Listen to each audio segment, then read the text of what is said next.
Okay, a very good morning.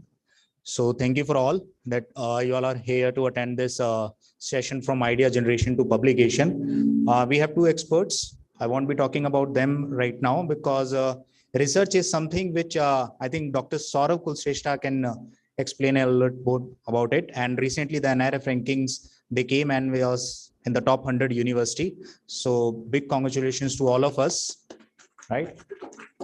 So I can see Dr. Saurav Kulshrestha is very eager to explain about the research and what we are doing in terms of research in this university.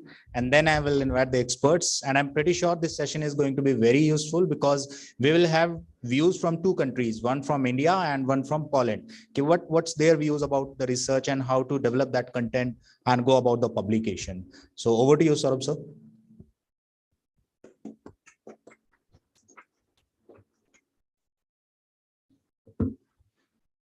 Good morning, everyone. So only a limited number of people. I was expecting a bigger crowd, but anyway, I hope that other people may also join. Thank you to the foreign expert and to the Manjeet. Sorry, it's difficult for me to pronounce the name, so I'll call you Professor from Poland, and Manjeet for coming here to Shulini to. First of all, to see what we are doing and also to help us in explaining how idea can be converted to a research project and how that research project can be subsequently converted to a social activity and also the publication. So just to give you a brief, I think everyone in the audience knows that how Shulini is progressing in terms of research. So Shulini was established in 2009, and the day the Shulini was established, we all have taken a pledge that we will take Shulini to the greater heights, especially in terms of research. And here we are. So we have taken a place that we would be in top 200 global universities by 2022. And in this year, that dream is actually realized. We are in top 200 as part of THE Impact Rankings. And we are also in QS World University Rankings this year, which was so in a band of 801 to 1000. And we are also expecting a good rank in THE World University Rankings, which is supposed to be announced sometimes in September or October. So we are anyway doing extremely good in terms of research, and that's what we are also known for, not only in this part of the country, across the world, just because of our research. And we would also like to take this research to the next level. We are doing good in sciences, in pharmaceutical sciences, biotechnology, now management school and other liberal arts faculty members have also started publishing quality research papers in Scopus Index Journal. So that is what is our strength. And this is to be taken to the next level so that we would be kind of an unbeaten in India, and we would be amongst those elite universities of the world in terms of ranking. So that is what our dream. So again, I would like to thank all the audience members and the expert for coming to Shulini. And I am pretty sure this is also going to open new doors for our collaboration, maybe collaboration between Shulini and Poland, maybe collaboration between Shulini and Indraprastha University, which I think Amar is already doing.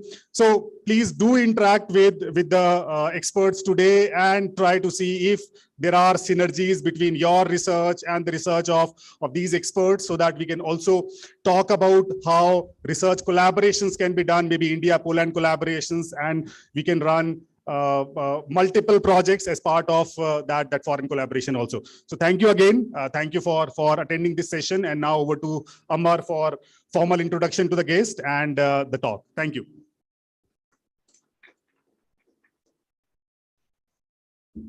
Thank you, Saurabh sir. Quite a 5 minutes journey for the 10 years journey. So now I will like to invite Professor Kuldeep Chand Roje sir, Dean Faculty of Management Sciences, to formally welcome our guest.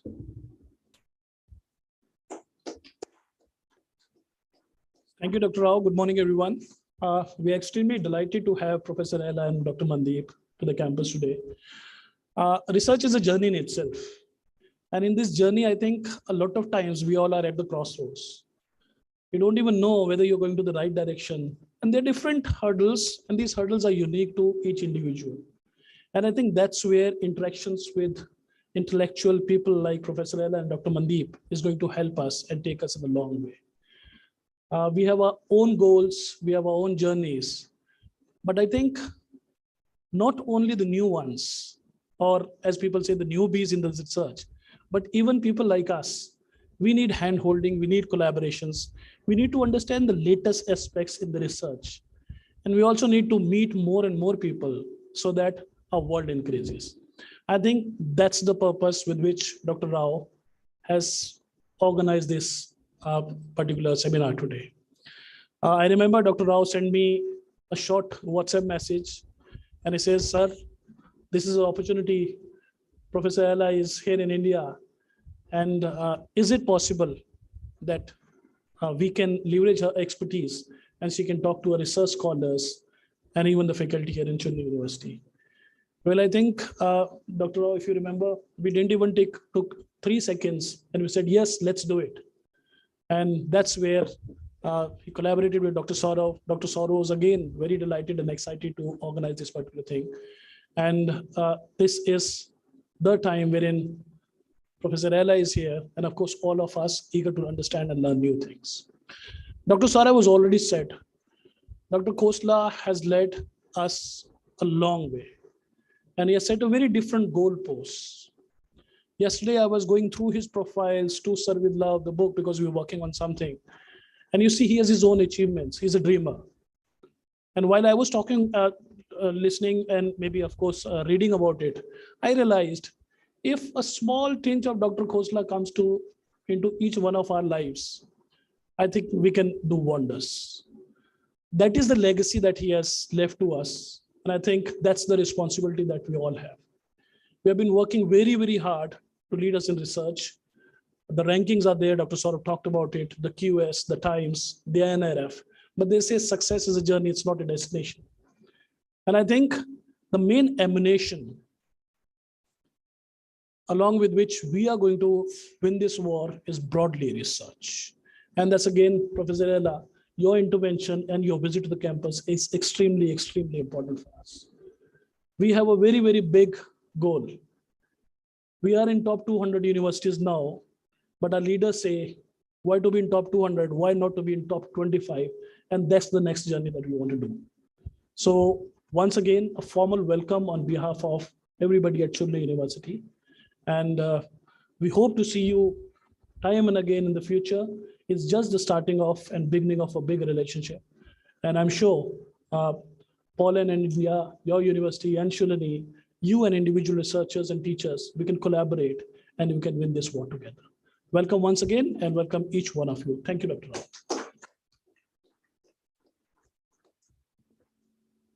So the first speaker is Dr. Mandeep Kaur Mahindra. She holds a PhD in management, master's in economics, and master's in business administration finance. And she has nearly 15 years of academic experience and currently an adjunct professor at the ICFI Business School, Gurugram, and visiting faculty at Narsi Munji Institute of Management Studies. Additionally, she holds a postdoctorate fellowship from the State Bank of India and TU Dresden, Germany. So I welcome Dr. Mandeep Kaur Mahindra. Welcome, ma'am. Stage all yours.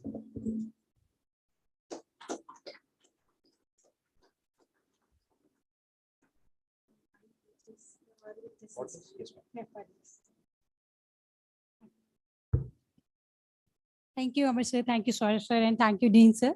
To all my the colleagues here on the end of the podium. It is a wonderful journey. So when I'm with the words of sir, that every excellent institute grab the opportunity. So it is the right word. So I can believe his words because it was just a talk of within half an hour that everything is closed about this journey, because Ella from Krakow University, Poland, just arrived on Saturday late night. That is on a Sunday morning. That is at 3 p.m. She arrived at Delhi. And at 6 p.m. I pick up from her hotel from Redison, and we start our journey towards this. So I can easily say that the university is not want to let any opportunity go. So that is kind of the university for this invitation to Dean sir, to the and to the Amar sir who has arranged this, and to the Saurabh sir who has made it possible. And yes, not the very much to the Chancellor sir who has a good goal and vision around that, whom we met before this, and he is very much visionary, and the kind of the words I'm seeing in the faculties, they are also this shows the kind of vision he is looking forward to. So we are going to interact about it is just an interaction about that how we trade this journey of publication, that is C2P journey. Because when I start this journey, I also start this journey from the content only. And then when I trade this journey through my postdoctoral fellowship from Dresden, Germany, only Technische University, from the chair of economics, I start my postdoctoral degree. Then I did it again for the State Bank of India. That gave me some vision that yes, it is about the content, it is about the collaboration, which make this research journey very much easy to trade upon, which we are thinking. And in academia, I can easily relate to that every one of us is thinking that it is the toughest one. But believe me, if we are in the right direction, as Dean sir also said, that if we are in the right direction, we can achieve our goal very much over there. So being happy to be having the inter collaborations over here, because it is kind of intra, because I belong to this country, and having an audience from the inter collaborations also. So this will make this interaction very much effective one. And I cannot forget about the scholars here who have just begin their journey. I cannot say that they begin their journey, because the end of PhD is the beginning of research journey. This is what I feel, and this is what I have experienced also. So this is again a three kind of setup over there. One from the scholars, then to the faculties, which is very much inside India, and then to the another country. So we are going to discuss about these three. So taking this thing, so can you please start the presentation? So we are going to talk about this journey, that it is just, I have already mentioned here, it is just an interaction which we can have together, we can learn together, because these kind of platforms provide us an opportunity to discuss what we have done, what kind of challenges we have faced, and what kind of challenges the audience at the other side have faced. Because sometime you are going to be here and I'm going to be there only. So that make a difference. So we are going to talk about C2P of research. If you see that C is raised to part T, raised to part 2 is there. So this means that this carries the synergistic effect, right? So because only 2 C's, if working standalone, this will not make a difference to my journey over there. So in order to make a difference, I have to raise the power of this C. So that's why it's a beautiful topic we are going to talk about. C raised to part P of research, that is content, collaborate, and publish. This is what we are going to interact about the content we are going to talk about the collaboration we are going to talk about, and we are going to talk about how these collaborations and the content together will lead to the publication, to a impactful publication, which everyone is talking about. So this is next slide, sir, please. Thank you. So I'm wondering, when I got this invitation, we are discussing together that on the citation, one of the best university, then why we are looking forward to this kind of seminars. Then I got an answer while entering over here that yes, the university wants to be a benchmark in academic entrepreneurship, like what I heard from these the dignitaries over here, that yes, they want to trade the journey of benchmark. They want to create a benchmark in that. So when anybody, any institution or any person, individual wants to create a benchmark or brand over there, that means for them the process of improvement is a continuous process. What we believe in the quality control, that it is a already an improving process, continuous improvement process is there. So that's why it takes me here that we should talk about this topic over there. Next slide, sir. So this is what I do not believe in. that some of the researchers I have seen, even I'm discussing with Ella also, Professor Ella from Trico, and with number of dignitaries at the international level, because we are I'm working with the number of professors from the other land. So we find it that it is not only the content which will lead to the publication over there. Because previously, when I start this journey, I spent a lot, because it's a journey of about 16 years now into the research. So when I started this journey, and more than 16, what I can say, because before that I was doing my PhD. So during that time also, I am thinking of that it is more about content, that if you can write a good content, you are going to get the good publication over there. So, but yes, this slide. So what I heard of this and what I realized from my experience, that it alone is not going to make a story out of this, because it is like I want to climb the Everest and I am not seeing what is happening left and right over there.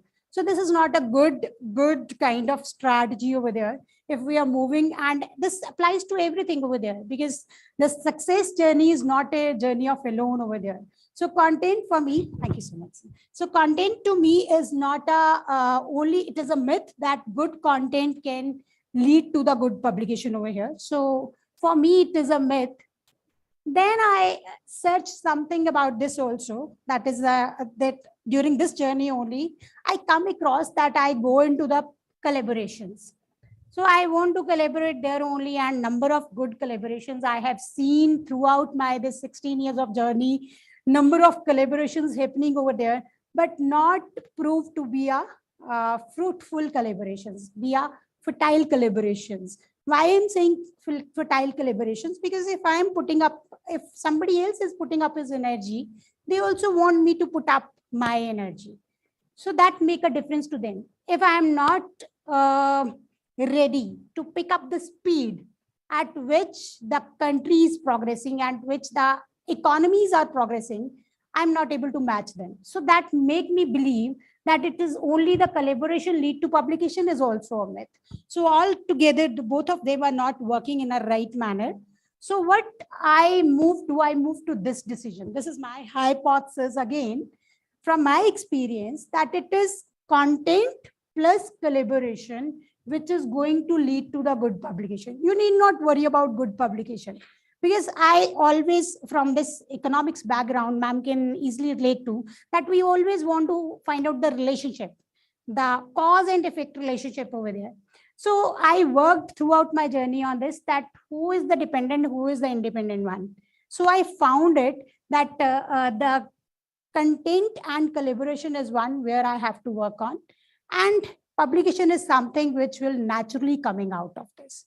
So that's why I'm saying that it is not a very tough journey, but yes, I'm with sir that it is a continuous improvement process. I can't leave this process even for a single day.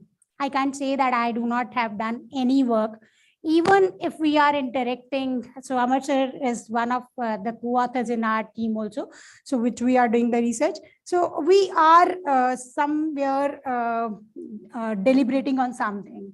Even in the tea sessions, we are deliberating on something because what is working on there. This field has given me a good level of critical thinking over there, that developed the critical thinking. So this process is required.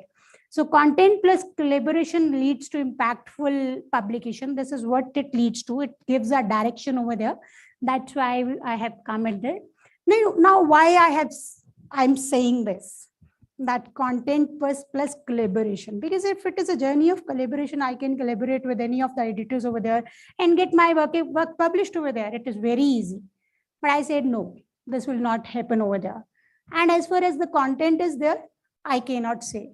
Because if my content is not good, no editor is going to pay any attention to me. So in order to get the attention from the editors and at the land where we are struggling a lot. When I'm saying we, as Asians, we are struggling a lot to prove our position over there. Like in the morning, the chancellor rightly said, that people are taking us as a snake charmers and so on. They do not want to give us the in spite of having good intellect over there, they're not finding it that the things we are following in India, that carries a purpose over there. They are very, very intelligent activities, even that of snake charming and so on. So that is what make a difference over here.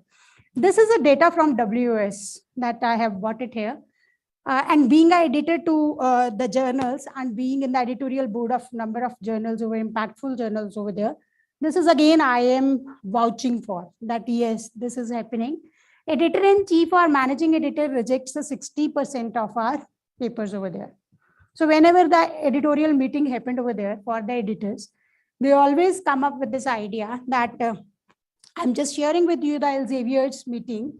So the journal publisher said that our acceptance rate is just 10%. So that means if you are inviting the 100 publications, out of that 10 is the maximum one, that it is the threshold level that which we have to take care of. So at that point of time, I was so astonished that authors do so much into the research, write so much, and what the publisher is saying, that we are going to accept only, and you people have to take care of as an editor, that our maximum threshold level is 10%. Otherwise, we are moving very well with the 5 to 7%. So that is what we are good with. So that thing make me believe that, yes, this is the right statement, that editors at the editorial desk reject 90%. And what makes the rejections over here, we'll talk about that.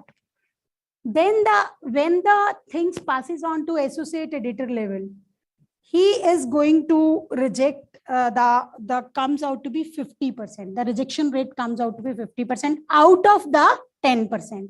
Again, the 10% is going to pass to the associate. Associate editor rejects 50% out of that. And what goes to the reviewers is just the very, very intelligent manuscripts are going to the reviewers. So here the rejection rate is just 30%.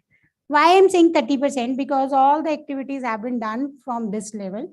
So reviewers always, whenever I being a reviewer of editorial board, the journals are quite aware about this thing, that I should try to not to reject it, but to give the improvement areas in that. Because if it passed through editorial and then to the associate editor, then to this level, that makes a difference to this manuscript, that this manuscript carries some weightage over it. Weightage in terms of content, weightage in terms of societal impact. So the editors want that as a reviewer, if also you want to reject, you can reject that, but please give a lengthy justification for your rejection, that why you are giving this rejection. Because what they are going to do, the editor is sending their comments, and the reviewers are sending their comments. Then they write a note to the author that how you can improve upon this paper. So the authors taking it very seriously, the reviewers' comments over there, they are going to tread that journey in an easy way. So coming back to this, why editors and managing editors reject 60% of the papers over there, because what editors see, we are going to talk about this.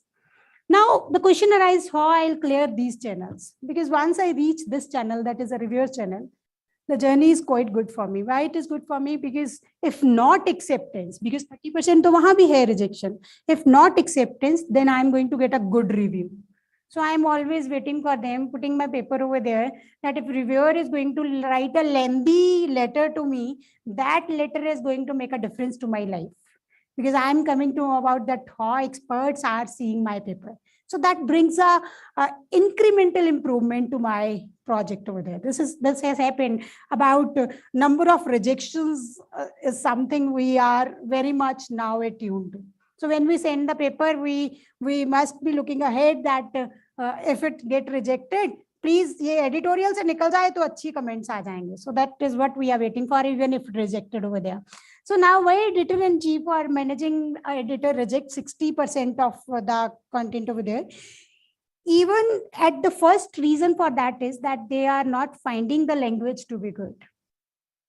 That is the main thing. As an editor, I'm sharing it to you because we attend number of webinars with the high impact journals like Elsevier, Springer, and so on with Wiley also, for that reason, that what we have to look as an editor, because when they take on board anybody as an editor or a guest editor to bring in any issue over there, so they talk to us about that what you should look for as far as this journal is concerned. And as I memorize, more or less it is going to be same for every publisher over there. So they tell us that if it is grammatically having most of the mistakes are there, the things are not good, then you please reject that on the terms of the English, the grammatical, the way the content is written. So you have every authority to reject that. So that means it is going to be rejected on the secretarial desk. That is a pre-stage, that the paper will go to the secretarial desk. And if your grammar and your submission pattern is not right, the secretarial desk, before passing it on to editor-in-chief, is going to reject there and then only. So this is where the paper got rejected the most. Suppose now, second reason for this rejection at editorial board, at editor's level, is about that the paper is not fitting into the scope of journal. I have just submitted my paper. What I'm doing, I have not seen it. I've seen the data from the last 10 years. What is happening throughout 10 years. But I have not seen that recently when the new editors comes on board, what kind of papers he is looking to. Because scanning through the journals, I'll come to know that what kind of papers they are accepting like that. I'll share it with you, the Journal of Bank Marketing. That is a A-rate journal over there. I submitted my paper. I am working, my domain is financial well-being. So I'm working very much thoroughly on that. So when I was working, I submitted the paper to them. I have seen the 10-year data that yes, they are accepting the financial well-being paper, number of financial related to financial well-being. But when I submitted, my paper got rejected from the editor. I was surprised that what makes this paper rejected from there, because I believe that the content working for so many years, because it is a recent example only, why they have rejected it. Then I come to know that new editor has joined the board and the vision of the journal has been changed now. Now they require more paper which are of the application orientation, that how the banking or the financial institution can improve the consumer behavior over there. So this is how they are working. So that makes this mistake I learned from there only, that yes, you have to come across the new editor taking on the board and whatever he is looking for. So the recent journals, the recent volume will give you the response to that what editor is looking for. So that doesn't matter that your content is not good, because I was quite sure that I have written a good content. Even editor tak to jana chahiye tha, ye pehle hi kyun aa gaya? So then I come to know that this is the reason that it is not falling into their, and now they have changed their vision for the journal over there. So that we have to avoid. The third reason for non-acceptance is that the journal scope we have to check. That if the journal is not taking the systematic papers right, and I am putting them the systematic papers, and I become discouraged. So that is my fault only, because I have not checked the scope, the aim of the journal, that what is the aim, what is the scope. So these are the three major reasons which I come across that on the editorial desk, your manuscript get rejected over there. So you should not feel every time that the content is not good and they are very partial over there. No, not at all.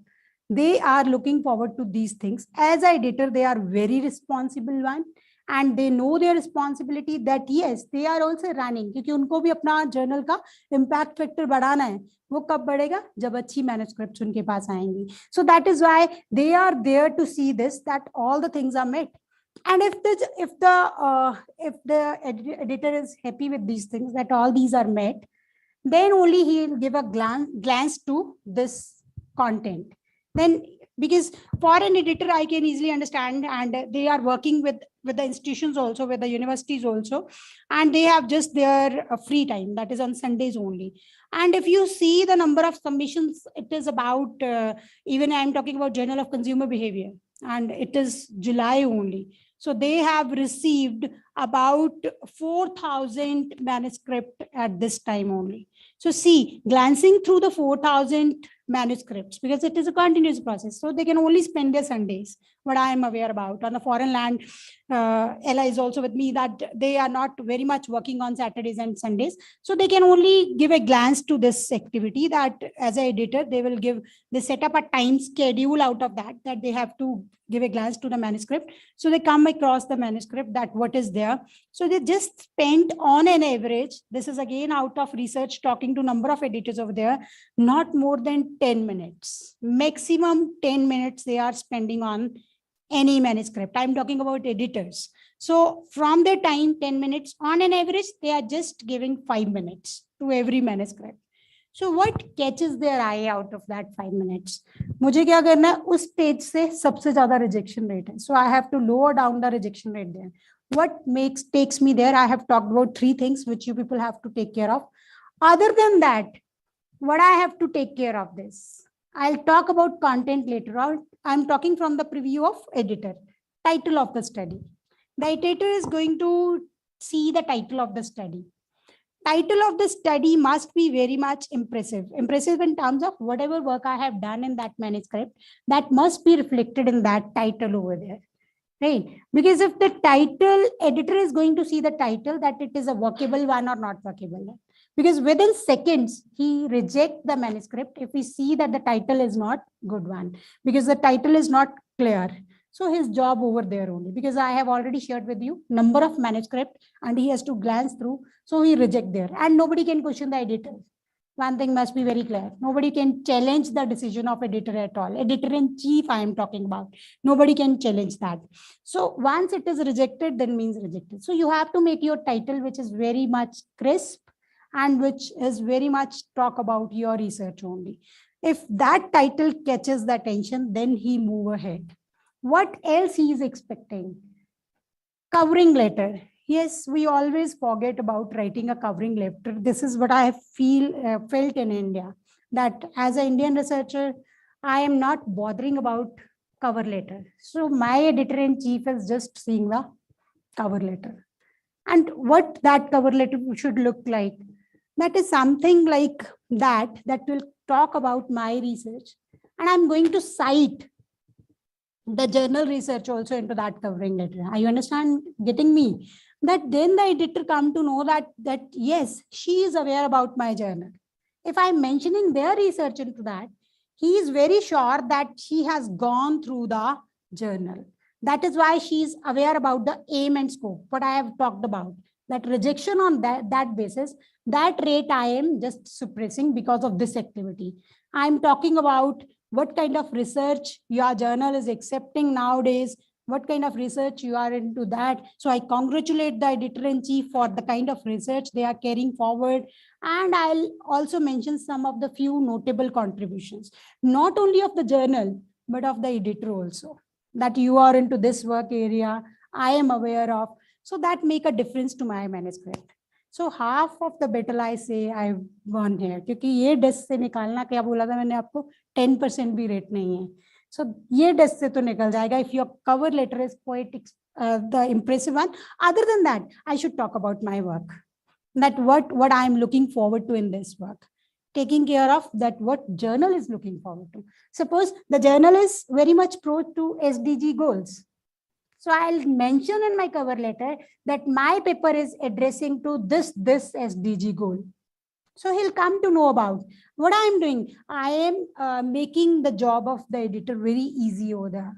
I'm reducing the number of impediments for him. So that makes my journey very much easy. No doubt, I have done the work. I'm aware of what I am doing. So I can easily say it in the cover letter that this is matching to this agenda, because I know that the editor is very pro about these things, about the upcoming things over there. So I'll talk in my cover letter about all this. This is where I have to spend my energy. I spent, now it's a routine, but otherwise when I started this journey, I used, with my co-authors, I used to spend pretty good time, about 1.5 hour, about just seeing that what should be there in the cover letter. So because I come to know that the acceptance rate is going to increase because of this. Now abstract.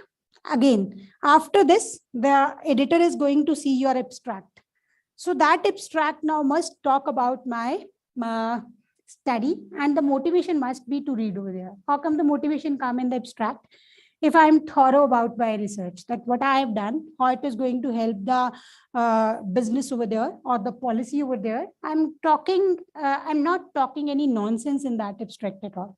What kind of techniques I've used? Suppose I've used the noise techniques. So I'll talk about what noise techniques I have talked about in this research that make a difference to my research and that make a difference to my abstract, and the editor is motivated to read it more. So after this journey, what will happen over there? The job is over. Editor is either going to reject. So it will take 5 minutes. That means the process is 5 minutes, like what I have talked about. 5 minutes mein he's come to know that whether this manuscript is capable to go ahead or not. So these three things keeping in mind, I am going to pass this stage. So nobody can stop me. This is again from experience. Nobody can stop me if this journey is good one. वो 60% वाला तो fine. And I come to know about this, that the journal has, my script has passes this stage. Now it comes to the another one, that is your associate editor. Now it comes to associate editor. So now what associate editor is looking into? Associate editor is looking into your manuscript. No doubt, very much to your title, but it has been passed. So as an associate editor of the journal, I am very much aware about, because I trust my editor-in-chief that if the manuscript has been passed from him, that carries some weightage over there. So I spent my time on seeing the abstract again and things again, because if doubt comes, rejection level is here also high. But if the doubt comes, then I can go back to the editor-in-chief for the reason, for some of the things that we can discuss together, that why it has been rejected or why it has been accepted. Otherwise, it passed thoroughly if your manuscript associate editor is going to talk more about the manuscript over there. He is going to see the title, the abstract, then he is going to thoroughly read your manuscript over here. So most of the time is being spent by the associate editors, and most of the associate editors are the subject editors. Subject editors, when I'm saying that if I belong to an area of economics or finance, they will not give me the manuscript of economics and finance only, but they will check further my domain. If my domain is financial well-being, they are going to send me the manuscripts in that area, because I can add a difference to those manuscripts over there. So this is where the domain knowledge comes over there. The domain specialization comes over there. Number of associate editors are there with the editorial boards also. Nth number of associate editors. So that is there after editor-in-chief. So this is what we have to take care of. That what I have to take care of, it is a content which I have to take care of now, which the associate editor is going to pass. So can you do a favor? वहाँ पे जो your researchers पे cursor लेके जाएंगे? In the sunset color ऊपर से about के बाद, हाँ जी, इसको click करेंगे sir. Thank you so much. So what now coming to this, I have already talked about that this is not the content which will lead to publication. It is not the collaboration which will lead to publication. It is the content plus collaboration. So what I need to, how the collaborations has helped me, collaborations help me in improving my content. So I cannot do it alone. If I think of that I can win this journey, no, I'm wrong. Number of impactful publications I have today because of this collaboration only, is possible because of this collaboration only, because I cannot be a master of all. I can be a jack of all, but I cannot be a master of all. So that make me that for writing an impactful content, what are the prerequisites that you have to give a thorough literature reading over there? As a scholar, people are thinking of that the literature reading is something, it is a kind of burden for everyone. Because as a scholar, we may think of, I am not aware about what you are thinking of, but as a scholar, my area was always what the review of literature is going to give me. This is the journey lies here only. If I'm going got good literature reading over there, the work which has already been done in this field, then it is going to make a difference to my, because whatever theoretical models we are going to get, whatever research gaps which is coming in my research, I can't say that I can replicate this model to this environment. No, this is not a gap. I have seen this happening with the PhD scholars over there, that they come up to this to their supervisors and say, "Ye study sir, wahan hui hai, yahan kar le kya?" So this is the gap. I am going to write it. No, please don't do that. If you are looking forward to your wonderful PhD journey, please, this is the only way where you have to work on much, because systematic literatures are now very much in over there. Systematic, because we are doing in a systematic manner now. पहले क्या होता था, खुला literature होता था. I used to write this year, and I used to write the what has been done in this year by this and this. Now it has moved to more organized manner. Thanks to this collaborations that we learn out of these collaborations, that the research should be done in a systematic manner. Even review should be done in a systematic manner. So you will find number of journals which only publish the literature reviews over there. So they are of the highest level. Annals of Management, that is a guru of all the journals over there. So they publish only the reviews, annal of reviews. So American Association journals. If I see the reviews, beautiful reviews over there, that they give an idea कि आप researcher उसमें 100 of papers निकाल सकता है एक review से. The review should be like this. So because I cannot make a theoretical model and I cannot come out with the things over there if I am not doing the literature review. Sorry for that. If I am doing the literature review, even I am setting up some agenda over there. And having said that, अगर journals हैं तो बहुत few हैं. Only the 7% journals are there which accept just the review papers. And if that review is done by you somewhere in the world, and I am also doing the same review, unknown of your research over there, that will create a difference to the review publication, because review publications are very few one. So simultaneously being done by different people at different stages, it is again a competition there. So if my review is coming out with some agenda that I can set for the future review researchers over there, and I am going to formulate some theoretical model out of that theoretical model based on the theories, your research cannot be open at all. This is what I can vouch for. If it is an open research, then it is not a research at all. If it is not supporting any theory, like my research support the theory of motivation, of displacement, and so on. Number of things are happening in the theorists have established for us. So I have to relate it that my theoretical model is going to relate to how many theories are there. So I have to come out with a theoretical model over there. That makes a difference to my research, because research has many stages: review, setting up agenda, then empirical testing of that, then validation of that. If I am developing something, some instrument, I cannot validate that. Other researchers are going to validate that, and then coming out with the final results, which make it as a law, which we find in the books over there. So that is why how the things are moving on. Like you are aware of, madam can relate to law of demand, right? Law of supply. Why we call it as a law? Nothing is related to anything. Compliance is related to that, but it has been generalized to this process only. Somebody done that. It has been replicated in number of environment, and when validated and replicated, it comes out to be a law. कि कहीं भी आप इसको apply कीजिए, it has the same effect that if you increase the price, the demand is going to fall.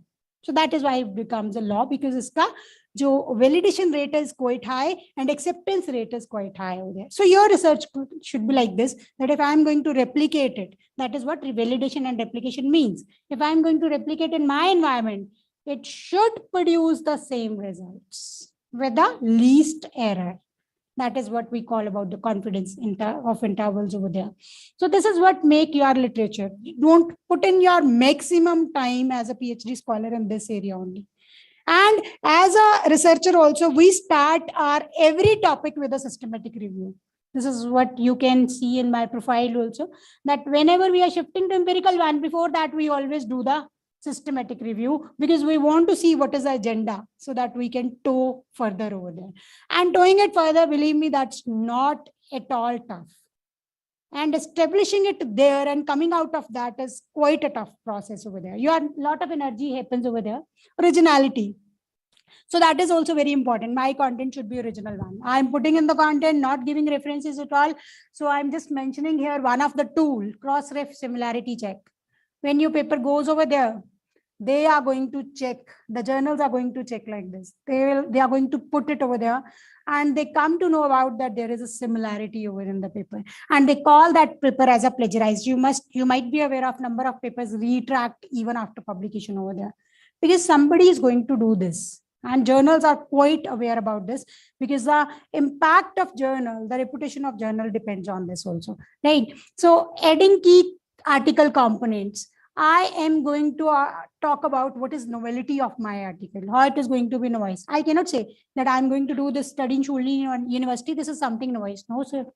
This is not something noise. I am just replicating the model, and I am not adding anything to that. If I am saying that now I am shifting from the management to the engineering students, from the students to the localites here, that will make a difference to my research. I have to add something noise over there. In terms of model, I have to work on that, right? So this is what is required. And then the methodology, very important. Because the journals are quite aware about what is going new as far as the methodology is concerned. Data collection methodology, fine. Because you will see number of papers mentioning in the title only that we have gone for this study using this technique over there, using fuzzy technique over there. So that makes a difference to my study, because fuzzy technique, the journal wants to know that how the results are varying by using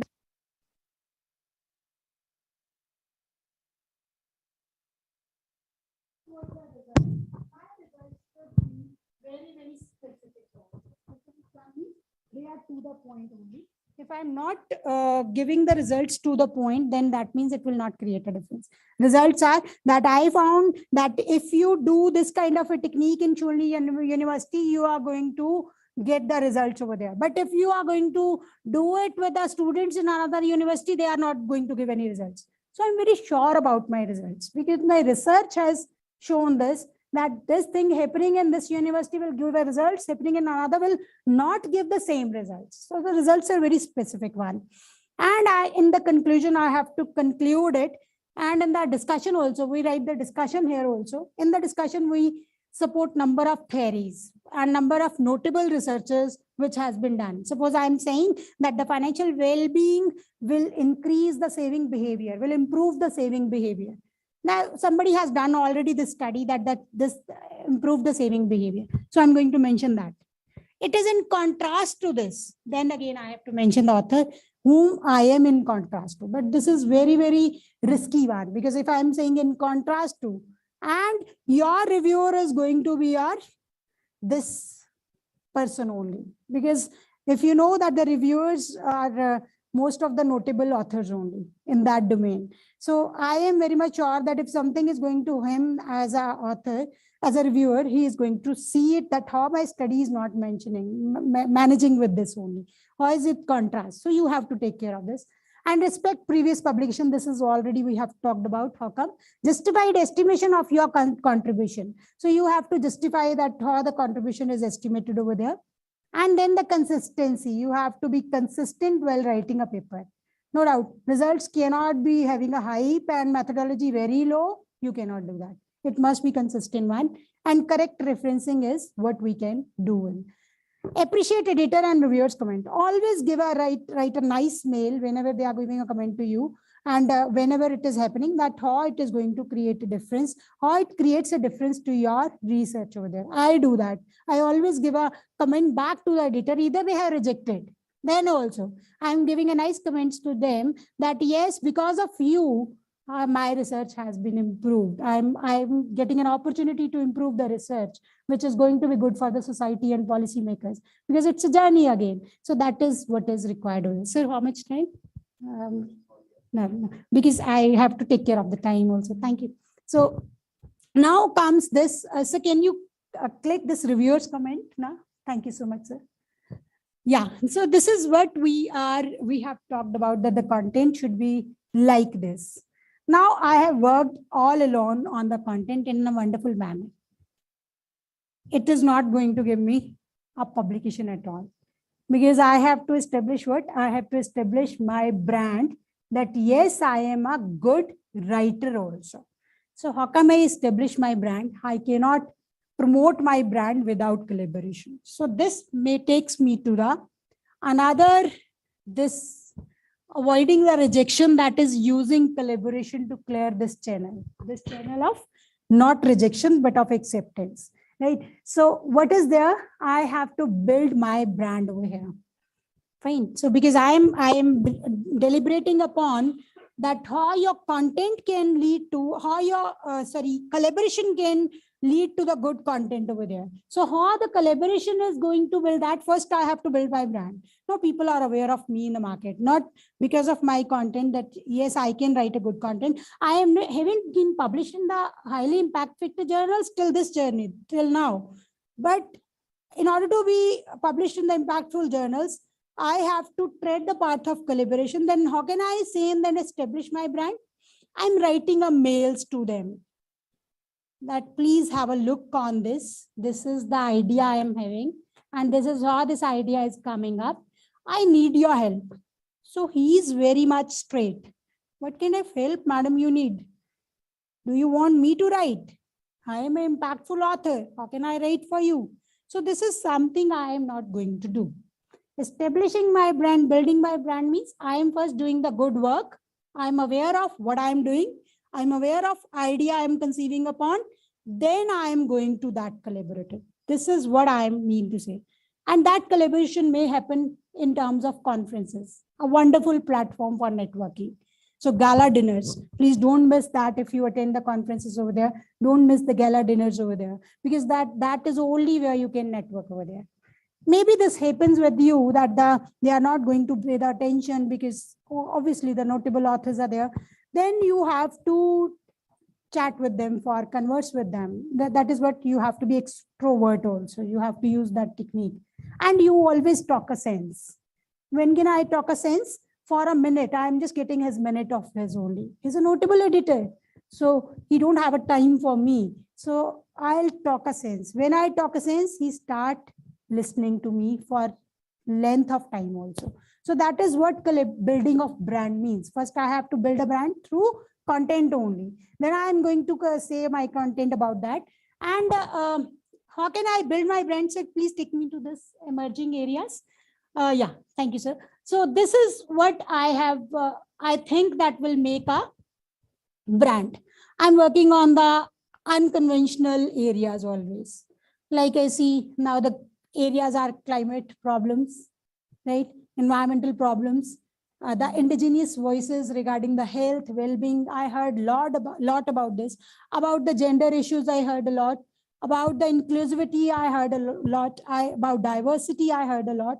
So I have to toe myself in that area. That makes me a good content creator, and that makes that researcher that yes, I am aware in the environment. I'm not asking them to write a paper with me to see the stock relationship. No, he's not interested. He said, go away. You are acting like a kid. So I can't. Climate risk, responsible leadership. I must be aware of that. I am aware of the idea, but I don't have any time to do the research in that because of the limitation of I do not have a department in my institution or my university, whatever the reason. That is why I can thoroughly not work on that. But I am aware about that, what is going crypto, what is going in that, fintech, what is going in that, and what is going in LGBTQ's area. So everybody is looking forward to that, what will happen that. So when I'm coming with these ideas, I'll come to know, so please back from the emerging ideas. So these are the ideas which we have to work on to build a brand. This is how come I build my brand. We tread on the unconventional areas and always see what we can work on in these contemporary areas, because the research is required in our side also. Fine. If you are aware about, we have criticality about the idea of measuring the happiness. We are now contrasting that idea, that why you are using the methodology which is not applicable in our country. So these are the papers, if I'm coming up with these ideas, I have to prove these ideas also. So this is what helps me to build my brand in the market. When I build my brand, I have to extend that brand we have talked about. In the conferences is a very beautiful opportunity.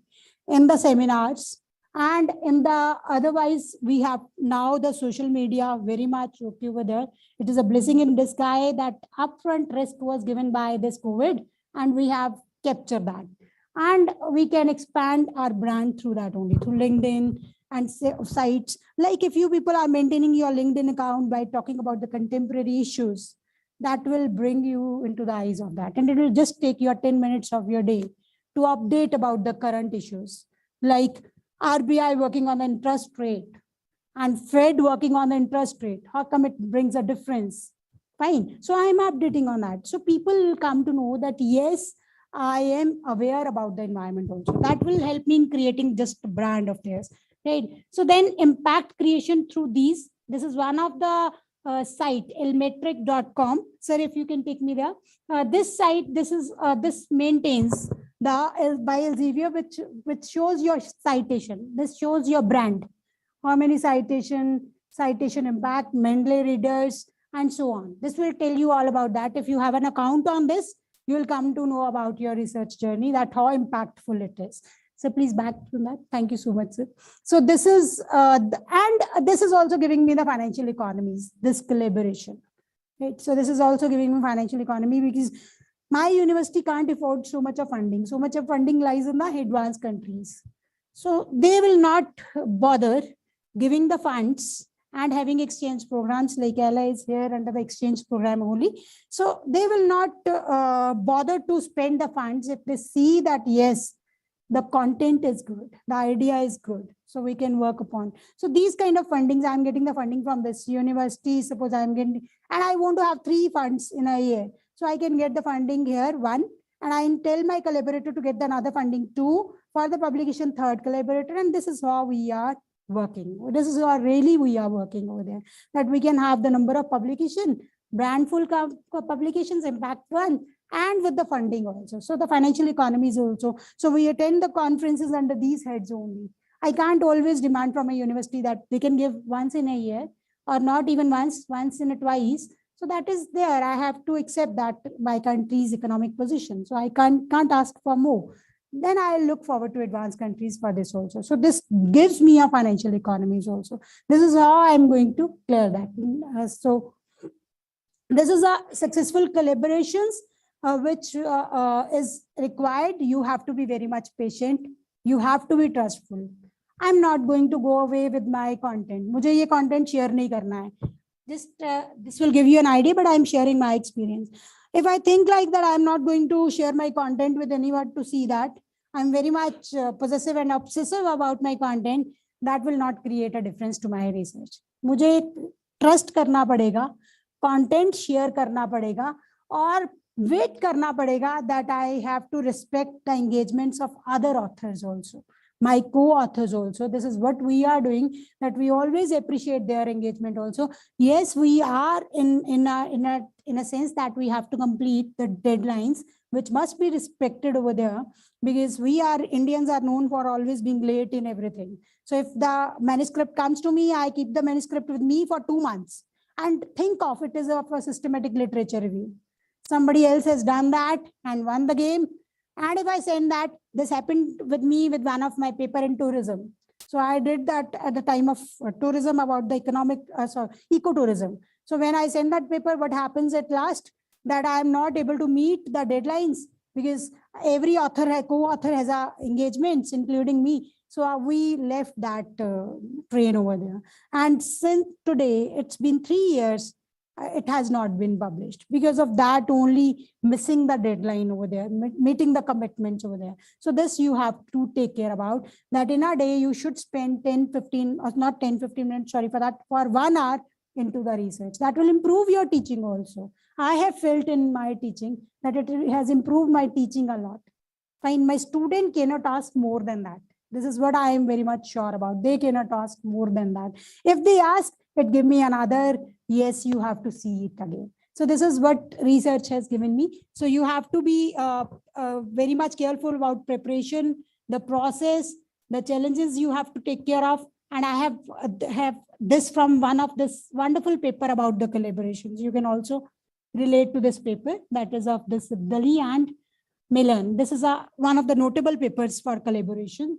So this also talk about the impact in the long term, that cultural changes we have to take care of. I have to take care of Ella's culture, even the culture inside this India. I have to take care of that culture, and I have to appreciate that culture over there while doing this collaboration, because I want the partnership to be sustainable one.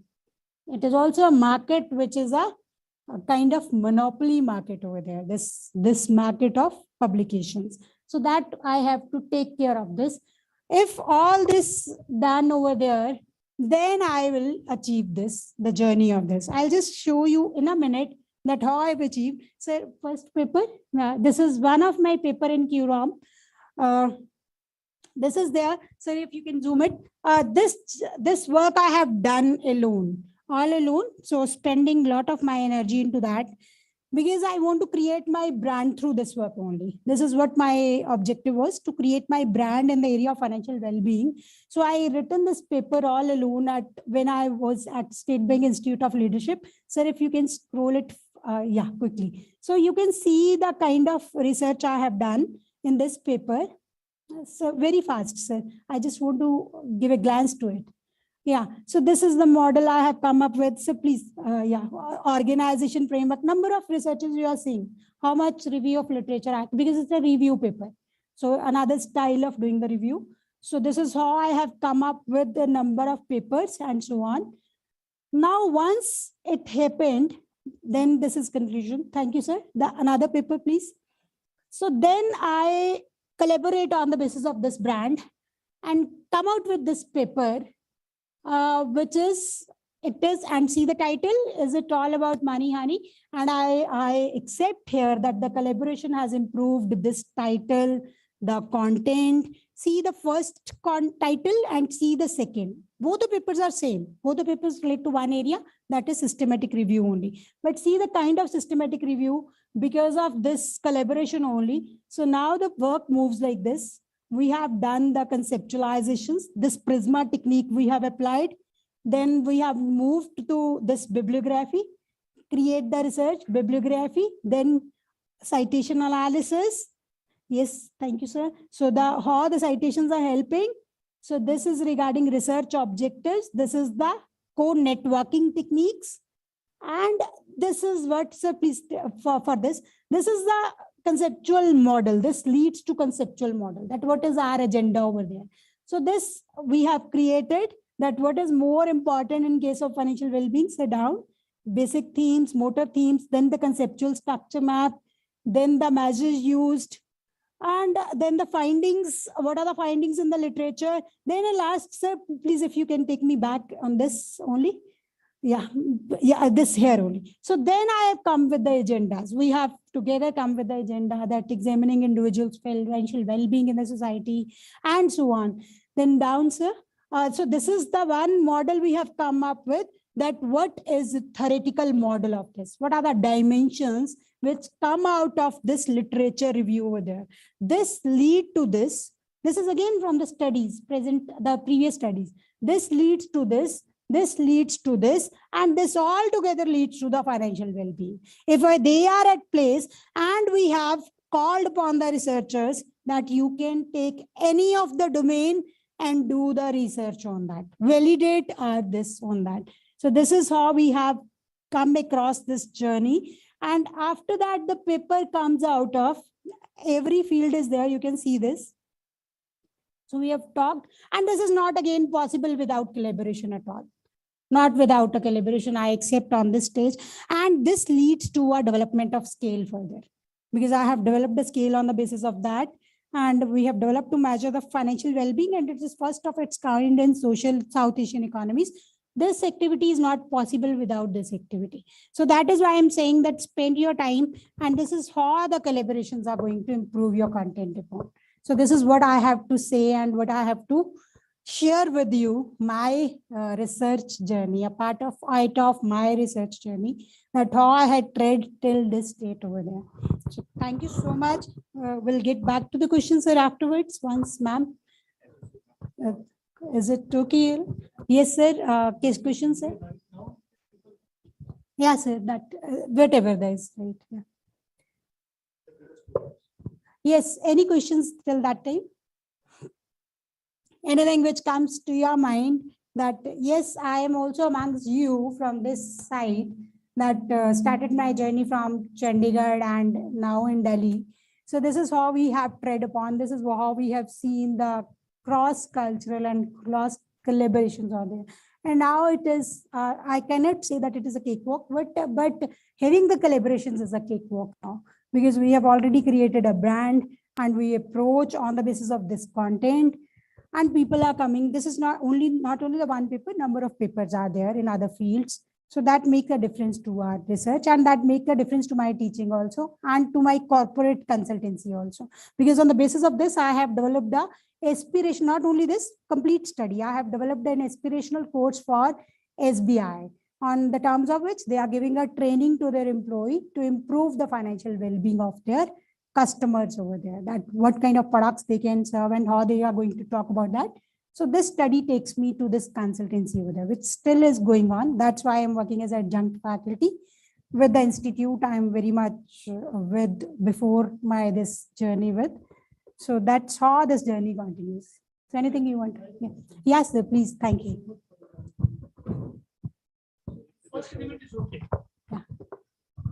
Thank you, Dr. Mandeep, for the wonderful discussion. So the first element is okay. So when you say the content, my curiosity is on the second aspect, which is collaborations. So what is your suggestion to all the researchers and everybody here? So when we look forward for people with whom we should collaborate, what are those pointers? So whom should we approach? Who would be the ideal person to approach? So what are your suggestions around that? So yes, thank you for this question. And yes, it takes me back that when I was also looking forward for the collaborations over there, I was also, sir, looking for the conferences in my area, that where it is happening over there, inside the countries, the notable conferences, and outside the country. So I used to go to the conferences and I see the number of papers over there, that what kind of papers are coming and how that study is relating to my study over there or my field over there. So after attending that, one of the way I collaborate, I built a network with that person, not there and then only at that point of a time, but coming back to India, reading more about his study, that author's study, and then connecting him back with my idea, that this is the way we can collaborate. So that make a difference, because at that point of a time, I'm not so seasoned one that I can come up with the idea there and then only and talk to them. And then I come back to my place and search for the more about that material and then find something contemporary out of that, which interests me and that author very much. And we mutually then collaborate. So one way. Another is by writing the blogs. I write blogs also. So while writing the blogs, people used to read that blogs. And if they find that the idea is good in the blog, which I want to write for, then they also come back to this. So by writing on LinkedIn about those ideas. So if the researchers are finding it, they approach that, yes, this idea is good, we can further move on to that. This is how I'm building upon now this journey over there. Somebody working on this financial well-being, on this environment, they come back to us. This is where you can move ahead. Yes. Thank you. Anything else? I hope it is clear. Thank you so much for this. Sir, so passing on the stage. Thank you, Mandeep, ma'am. So even afterwards, if you have any questions like PhD scholars and the faculty, after the session of another speaker, we will have that Q&A, right, our short ones. So with this, again, I request Kuldeep Roje, sir, to welcome the second speaker.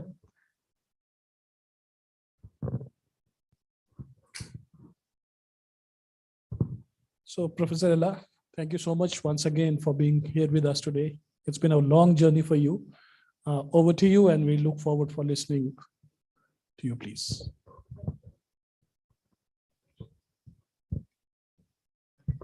Thank you very much.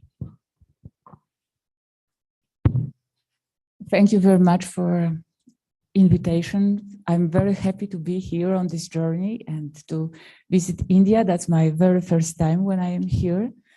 But first of all, I would like to thank Dr. Rao for invitation and Professor Kuldeep for accepting me here and inviting and for organizing this meeting.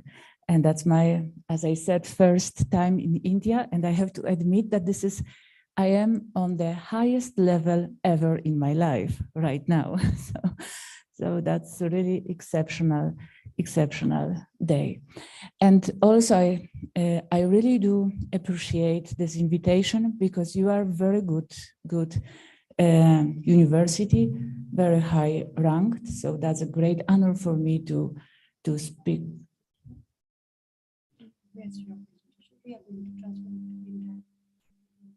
Okay, I'm sorry, there are some technical problems. Okay, I will just make it.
So I hope that the presentation will be soon on the screen, but once more, I would like to thank you for invitation. This is great honor for me to be in such a wonderful and very high ranked university. And I would like to tell you about my journey and in publications and my CV. Actually, this CV, this research CV. And I came here from Krakow, that's Poland, in European Union, and my background is in mathematics, like financial mathematics, theoretical mathematics, and later I've just started cooperation with economical psychologists, and then now I do some publications in behavioral finance and this field.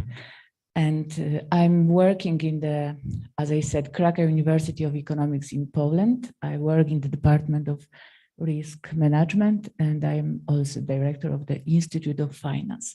So when I look at you, I'm really very happy and hoping also for collaboration between our staff, young staff. That would be very good, I believe, great opportunity for them to meet you and just to talk about on the field of collaboration. So I would like, so thank you for this hospitality. I would like also to thank Mandeep for being a wonderful guide on the trip, but this trip is also, it's not only the trip in some kind of place, the space, but it's also in the culture, so thanks to this trip and conversations, I can see more and more. So I believe that some of you and some of our young researchers in the institute, maybe you both can have a trip once a day in the future. That will be just a publication, and that will finish in some publications. So I would like to thank Mandeep for introducing me here, and also for this wonderful speech that was before just talking about the structure, about the very important issues that we should have in our minds when we are preparing presentations. So now I will, okay. It's on,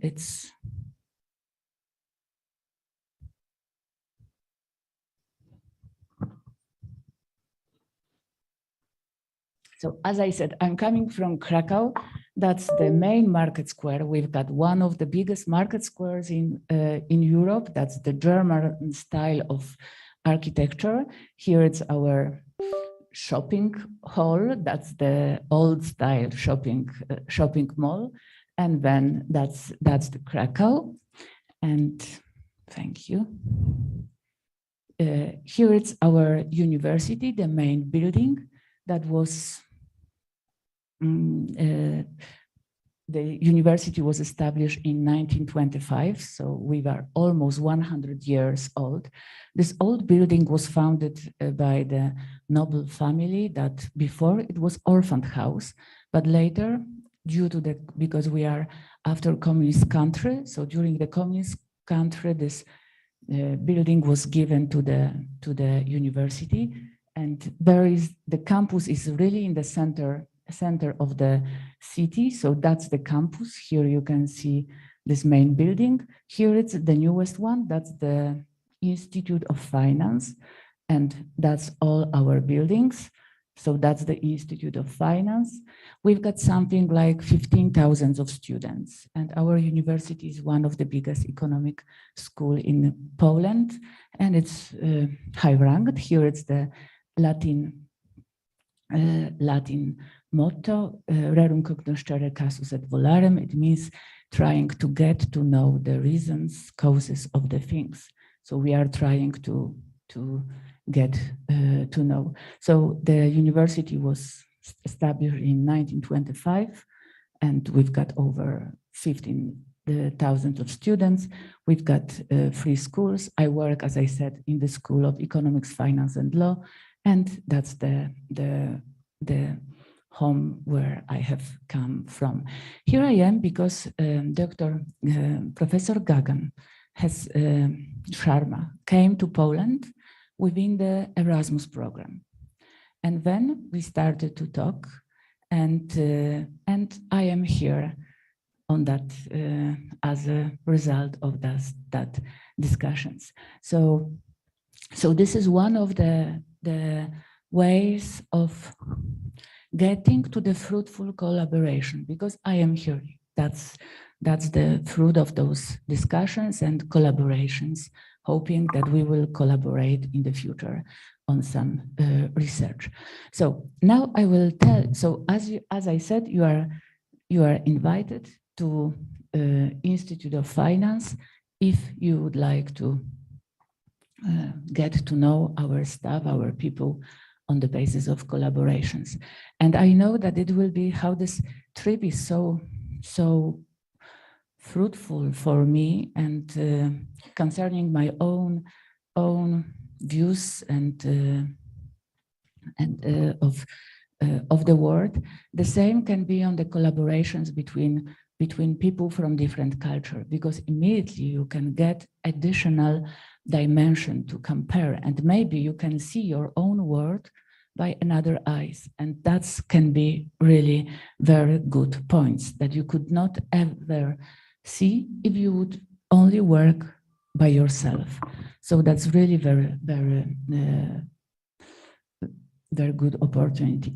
So as I said, I had now I will say about my research story and showing you the difference when the collaboration came into play. So I was studying in financial mathematics, my master's, and later I had a PhD in mathematics. So while I was working on PhD, I had those publications that like approximation of category functions and multifunctions from real analysis that was published in Real Analysis Exchange. Later, I was publishing controlled extensions on category functions, Journal of Mathematical Analysis and Application, sandwich type theorem for category functions, Journal of Mathematical Analysis and Applications. I was doing my PhD in real analysis, and that was on, the title was Approximation and Extensions of Category type functions and multifunction. So that when I go back to that period, I believe for me that it was like a convent, like working myself with the mathematics, coming out with certain theories, certain theorems that you could publish. Any publication, this is some new theorem that you have to add to the newest, to the nowadays theories, and this what's going on in the field. So to do it, you have to know what's going on in the field. So if you are a PhD student, just talk to your supervisor because he knows more. So listen to your supervisor. He can tell you more where, and he's got better intuition where you can add your brick to the theory, to the whole field. So I was listening to my supervisor. I was very lucky to have a very good man as a supervisor who was just giving me a question. And in the 1 week, we were meeting once per week. And then I was trying to answering that question. And finally, after a few months, there was some stuff for making a publication. So please follow your supervisor. And then when your supervisor, for example, suggests you go on some conference, then go on that conference. That can be at the very beginning very stressful to present your work, but there is no other way to expose your work for the world. And this exposure can also give an additional impact on your publication. So on that time, I was attending the conferences on real analysis exchange, and on summer symposium in real analysis, and you should go. Although you would be scared, but really you should go. Because probably in the audience, there are the chief editors of the journals that you are going to submit. There are referees that are going to read your papers later. So if they will remember you from the meetings that they meet regularly every year, then it means that you won't be with the novelty. They are just humans. They judge about your research that it's on the desk. And if they will remember you from the conference, that gives higher chances for the acceptance, as Mandeep has referring about the rejection. So to be in this part of not rejected, just go on those conferences and present. So that was the PhD in mathematics. So it was a long time ago, something like I did my PhD in 2006. So it was long time ago. And that finished my 10 years of research in mathematics. And later, when I finished with that, then I was thinking about the research that is more motivated by humans' behavior, like by real world. Because working with the mathematics for 10 years, I've produced, as you can see, the titles of the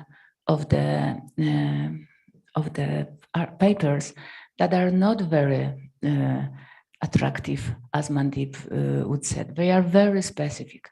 But when you will, before the collaboration, you have to have your own skills, your own expertise. You have to train yourself to be a researcher. So for me, that was the training. And later, having this in mind, being trained in publications, because the best knowledge about the publication, how to publish, is to go through that by yourself. So do it on any level. Just try to do it every time when you can. So that was this PhD in mathematics. And later on, as I said, I wanted to talk to people who are just to deal with the things that are connected with real behavior, real world. And then I started collaboration with economic psychologists. And then based on that, we've started to work, and this started this way. that I was attending seminar. It was not a big conference, but the seminar in the Center of Research on Behavioral Economics and Decision Making. So that's the center in Warsaw. I came from Krakow, but there is a good center of research on economic psychology. So find a good professor that and later attend the seminar. So I was attending the seminar, and then finally, as you can see here, there is Markiewicz. My name is Elżbieta Kubińska, Ela, that's my name, and then Markiewicz. Here it's also Markiewicz, here it's also Markiewicz, here it's also Markiewicz, Markiewicz, and Markiewicz. So it happened this way that Łukasz Markiewicz, he was a worker in the market research agency, being psychologist, economical psychologist, and he wanted to do a PhD. But then he get data set about transactions of 6,000 people, and he had some ideas what can be important from the point of psychology, how people behave, but he could not manage the data set. And then Professor Tyszka, that came, for example, right here, Professor Tyszka, he said, he just joined us together. He said, try to work on that together. So after the PhD in mathematics, later I just was attending this seminar, and then this happened, that we started to work together on the data set, and with all those conversations we had and trying to find out differences. And he had some idea. Later, I trying to find out in the data set if it works or not, if there is a difference. Then we came out with that publications and many others. So about good pub, and for example, the first one, it was accepted at the Journal of Behavioral Finance. That was one of the first issues of that journals. That's 13 in 2012. But later we were working again on impact of overconfidence, of the risk of the investment portfolio. And later we, as you can see here, we were published in economical journals, but also in the psychological one, like Frontiers in the Psychology, Confounding Dynamic Risk-Taking Propensity within Momentum Prognostic Strategy, the case of Columbia Card task. So there are, but when you want to publish something in the good journal, it's really at certain moment, it's really very specific. So you have to find some pearl in this data sets, in the ideas that you've got that will be accepted for the journals. And some of them we are just presenting in the journals of economical, financial journals, the others in psychological one. So so that's the story of working with the economic psychologist. And thanks to that, I just get to know about economic psychology, behavioral finance, and that was great part of the journey that I had, and I'm very thankful again for that. So going further, because as I said before, we were with all those results. Again, we were presenting them on some conferences. So here the first one, that's the regular conferences that are every year on economic psychology, financial markets, alternative investments. So that's the Polish one, but also we were attending the conference of International Association for Research in Economic Psychology, but also on subjective probability, utility, and decision making. And so this is one of the, for us, the best conferences that we could publish, we could see, but not publish, we could present before we could see also what's going on in the field. And also, as I said, that it's behind the curtain, probably in the audience, the referees were listening to our ideas. Later, some of those ideas we've presented on the meetings of the European Working Group on multi-criteria decision support, the multi-criteria decision making. So there is also the EW group on multi-criteria decision support.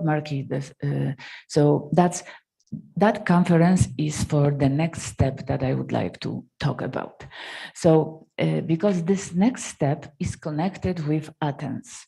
So as a researcher, we've got the different programs, and as our students are going to different universities, the researchers can also come within the Erasmus program. So as Mandeep said, find that I could, within Erasmus program, I found funds for, because we have to pay for flight and for the hotel and so on. So this Erasmus program was supporting us with those trips. So I received Erasmus invitation to Athens, to Greece, and it was made by Professor Stelios Rozakis. So he works in the Department of Agricultural Economics and Rural Development, Agricultural University of Athens. So it seems a little bit different because he's in agroeconomy, but when you think about farmer who's putting seeds to the ground and waiting for the crop, that's the same scheme for decision making like trader who's investing in certain assets and later waiting for the results. So all the actually models of decision making in risk can be similar for the farmer and for the trader. So that's the main idea. But of course, Professor Rozakis, being an expert in operations research, multi-criteria decision analysis, decision support systems, mathematical programming in agriculture, energy and environment, economic evolution of bio-based systems and supply chains policy analysis, circular bioeconomy strategy. So that's his field of interest. He's also aware about different models, how to make decisions in risk and investment. And what he has noticed when he saw my application for Erasmus, he noticed that I get to know something about behavioral issues. And he noticed that on that time, it was in 2015, on 2014, there was good paper in the good journals of his field that was referring to behavioral issues. And then he saw this as an opportunity for me to come to Athens and to talk about those behavioral issues, just to get to know. So again, when you want to collaborate, just try to get to know people and try to find the opportunities in people who are on your way, on your journey, because maybe in the future there would be some good possibilities of research. So Professor Rozakis, when he saw my application, he thought that he would like to get to know about those behavioral issues, and he saw the opportunity for collaboration. So again, just talk to professors they've got good expertise in the field, as Mandeep said, and just maybe there would be some opportunity that they will take you on some other level. So when Professor Rozakis invited me, it's in the emails exchange that we had before, I was just wondering, is he Greek or is he German? Because in Europe, it goes this way, that on the south, it's more lazy attitudes. But going on the north, it's more strict and bigger discipline. It goes this way. And it's on the south, people talk, people enjoy life, while on the north, they are very quiet, very disciplined. So that's the ways. So Professor Rosakis, being Greek, I was wondering, because before this Erasmus, we had already planned for talks about, he sent me some papers from agroeconomy field, and then we already prepared the plan for the workshops with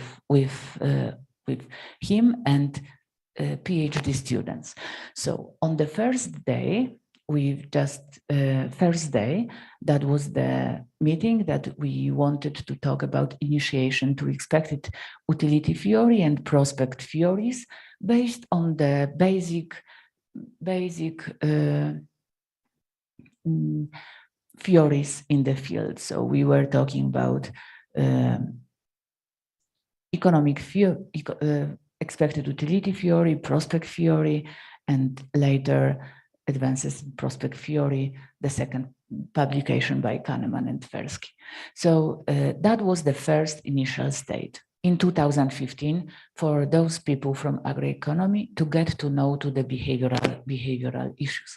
Here we've got the Kahneman and Tversky, the prospect theory. Kahneman was awarded in 2002 on this theory. Tversky already, he died his death was caused by the cancer in 1996. So that was so only Kahneman received the Nobel Prize. But this Nobel Prize and those two articles really changed the world in the economy, finance, management, concerning marketing, concerning the publication. That's economic psychology that if it's used by others can give a good ideas. So first we were talking about those theories because they in the article, because on the second day, that's the article that Professor Rosakis found very interesting. So it was expected utility or prospect theory maximizers, assessing farmer risk behavior from field experiment data, European Review of Agricultural Economics. So first he noticed that article. So that article was actually due to that I was invited to Athens. And then the second day I was just referring what I see important, how the experiments looks like from the point of view of behavioral finance. And later it was like introduction to behavioral finance, so the classical stuff of my expertise from the Institute of Finance. So it was market anomalies and inefficiencies and so on. So that was in 2015. And later we just again started to work on having those things in mind. We prepared some presentations with those because later the good stuff came out when we were attending this European Working Group Multi-Criteria Decision Aid meetings, that it's already 94th conference in the sequence. This conference is for every half a year for more than 40 years. And it's all over the world. It's in Asia, it's in States, Europe. So on that meeting, those meetings are very they keep the track, keep the scheme as it was at the very beginning. So they on that conference still for more than 40 days there is only there are no parallel session. There is only one session on time.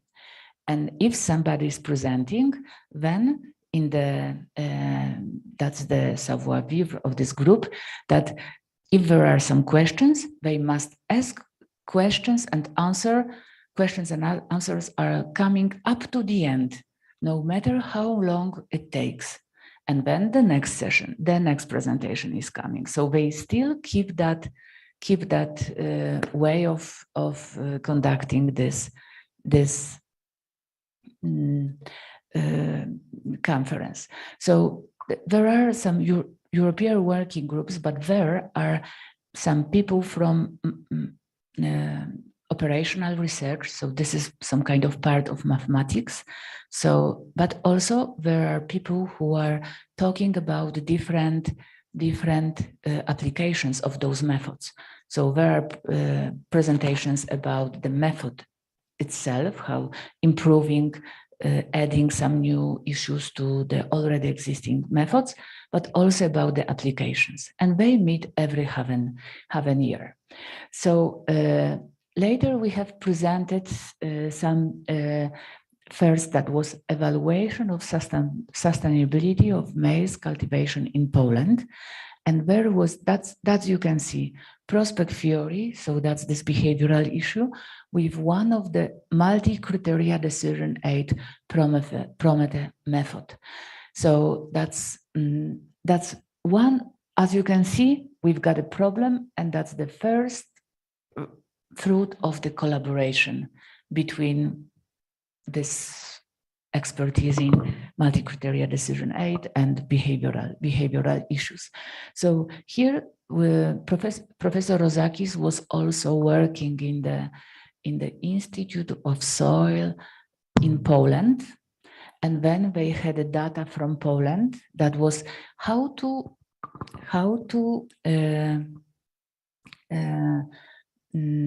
I'm missing the word. How to provoke, how to cause farmers to use certain methods and to do not follow the traditional way. Because if you follow the traditional way, that's the most natural one. And to be motivated to change your way of behavior, that some behavioral issues are coming. So that's why we use the behavioral approach using the prospect theory, that I believe that it's really very, very good theory that explains a lot of behavior, and this is what we see in the world, combining with this Promethe approach. And that was one of the first article. And later it was it's already, I have to say that being here, I just, on Friday, when I was still in Poland, I received an email that finally, after 3 years of responding to the editor-in-chief and responding for the referee's report, pointing this or that and that, on Friday, this paper was accepted to the Socio-Economic Applying Sciences journal that is highly ranked. The impact factor is around 5. So that's we are really very happy because of that. But it was long journey to finish with that. And actually, I believe that half a year before, I already lost hope for that. But now we are happy for that. So remember that you have to wait. And sometimes from the referees' reports, but we already accepted that it can be published or not.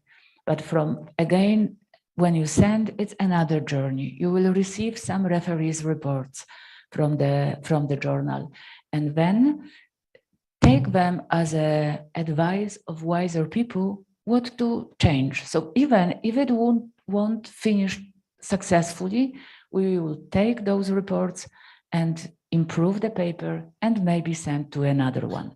And I have to say to you that that's one of my smarty pants colleagues who are thinking about building brand, and they are very, goal-oriented. They are doing something like that.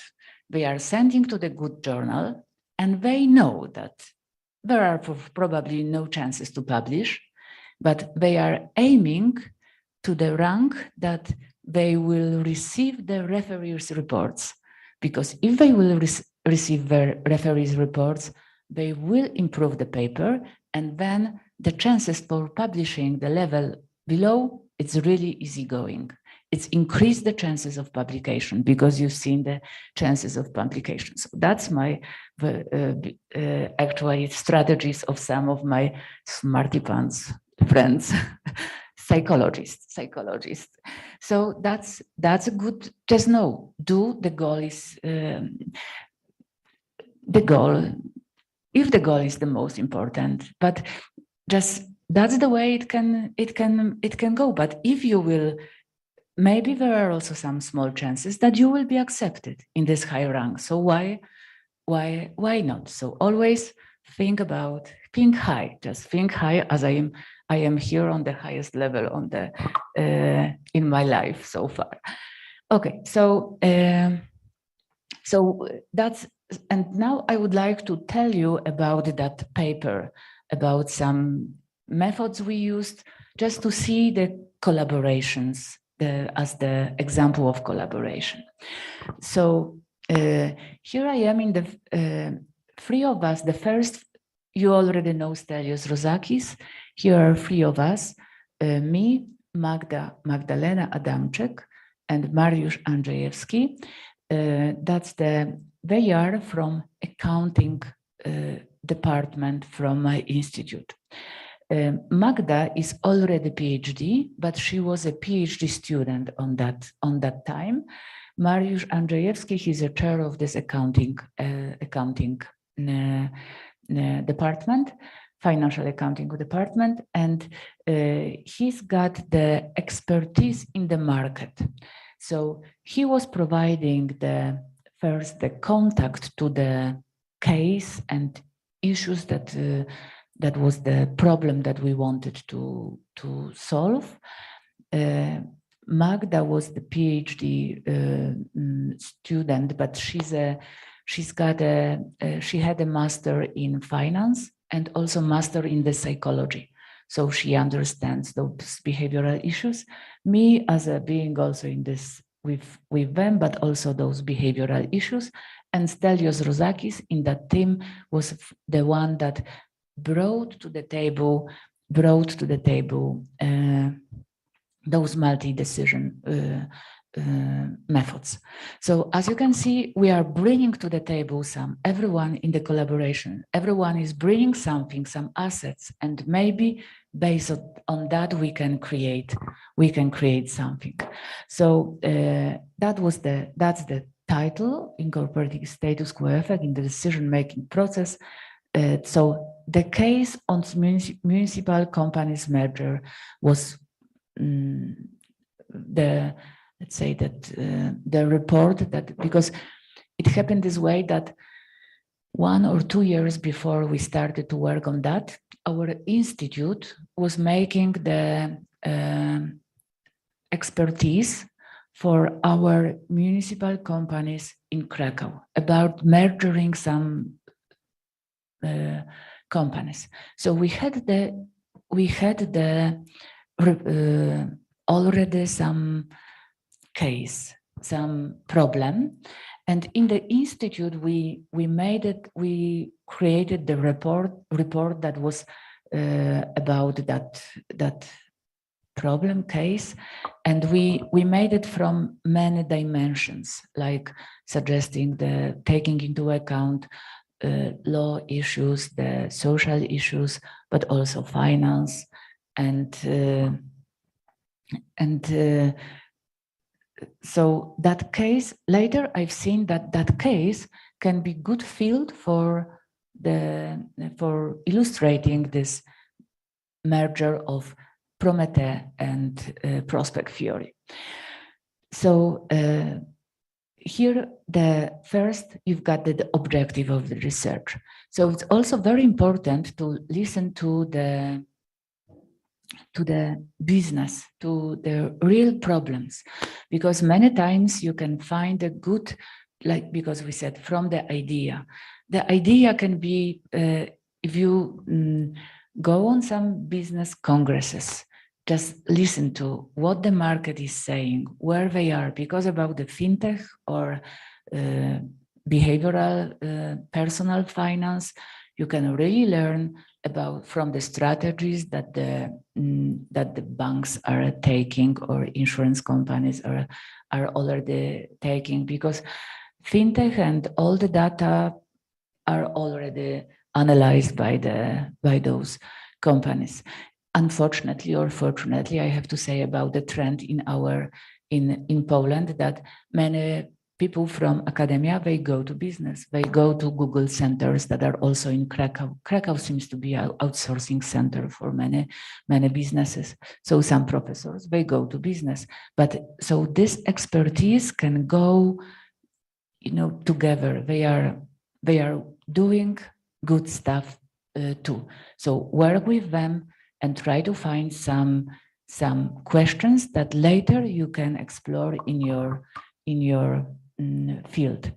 This gives you chances that maybe you are one step ahead, because it happened with some publications before that when we had some idea and later on the basis of literature review, we've seen that just half a year ago, somebody published similar issues. So it's very important to have your intuition, to build your expertise on publications, but also just listen to the market.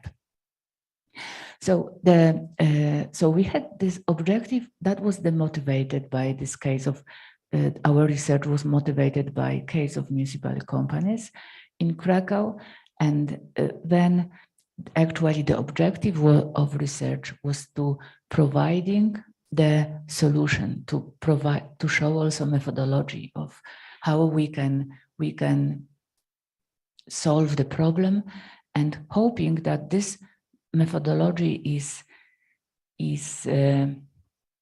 the novelty is just that we combine those behavioral issues. So we are incorporating the issues out of the classical economy models. So we were referring about to the status quo. As I said before, the status quo seems to be very important in those managerial decisions, because when I talk about farmers, now we will talk about the CEOs of those companies, they really like they are really attached to status quo. So then we just were pointing the status quo as the one of the most important bias connected with this case, and it can be explained by loss aversion or ambiguity bias. And then we were just combining this prospect theory within the PROMEF method, as you can see the collaboration and results. So here this objective of this research is this providing of aid of selecting one of the alternatives for the cooperation of these municipal companies in Krakow. So here it's the Krakowski Holding Komunalny, that's the holding of the municipal companies. So there are entities like they are dealing with the energy of the city, public transport in the city, water and sewage management, city development agency, they all are in this holding. But outside the holding, there is this rubbish removal and collection, Miejskie Przedsiębiorstwo Oczyszczania. So that's MPO, that's outside of this holding. And the city owns those companies, and they were just thinking, what should they do? Should this MPO be inside that holding or can be outside the holding? And then so that's the city case of those municipal companies. There were also some additional issues connected with operating those companies in Krakow, but that make the decision maker what to do, together or separate. And then so that case was the expert opinion, and that's the team from our institute that we were doing this expertise for the municipality.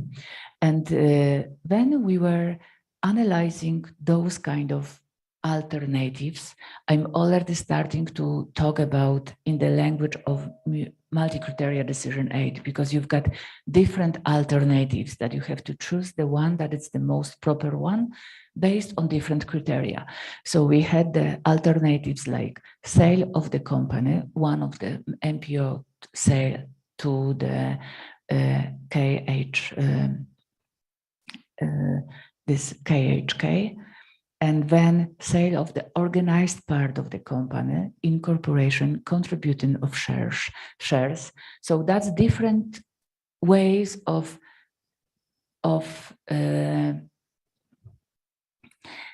joining those two companies. And then there was the one maintaining the status quo as the alternative WO. And then we were thinking about all those alternatives from different criteria that were formal and legal aspects, expertise of the entities in waste management, because it was about this waste MPO waste management company, financial analysis, social aspects, tax aspects. There are many issues that decision maker have to take into account as the consequences, because for example, in the financial analysis, if those companies they granted some European Union grants supports for, so later if they will work together, maybe some funds should be given back to the European Union budget. So that's the different aspects were analyzed, and it was something like, as you could see, many people were involved, and they were lawyers, accountants, and finance guys. So we made this expertise for the company. But here you've got the case that is really very applicable for this multi-criteria decision aid, because you've got different alternatives, different criteria, and it can happen that based on one criteria, one is the best, based on the other criteria, the other is the best, so you are confused. So you have to create the model, and that's the model of decision-making aid that will help you to find out the best decision. And the first thing in the model is about creating the weights for every criteria. So here we've got those 6 criteria, and then that's the result of expertise about the ranking of those criteria.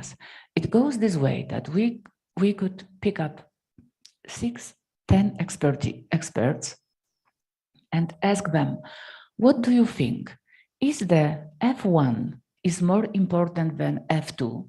So is the legal aspects are more important, or of experience of the entities in dealing with those waste management? And then if the expert says that F1 is more important, then on that cell in that matrix, there is 1. This means that F1 is more important than F2. But symmetrically, you can see here 0, because if F1 is more important than F2, then F2 is less important than F1. So that's the matrix, very simple. Even the kids can do it, as you can see. You can compare, so here, that's one of the methods that comes on this multi-criteria, that you take bilateral comparisons, and later on, you can make a ranking. So those 1s and 0s are okay. Okay, so here, this one means that waste management is more important than social aspects. So that's why social aspects is less important than waste management. So that's the symmetrical.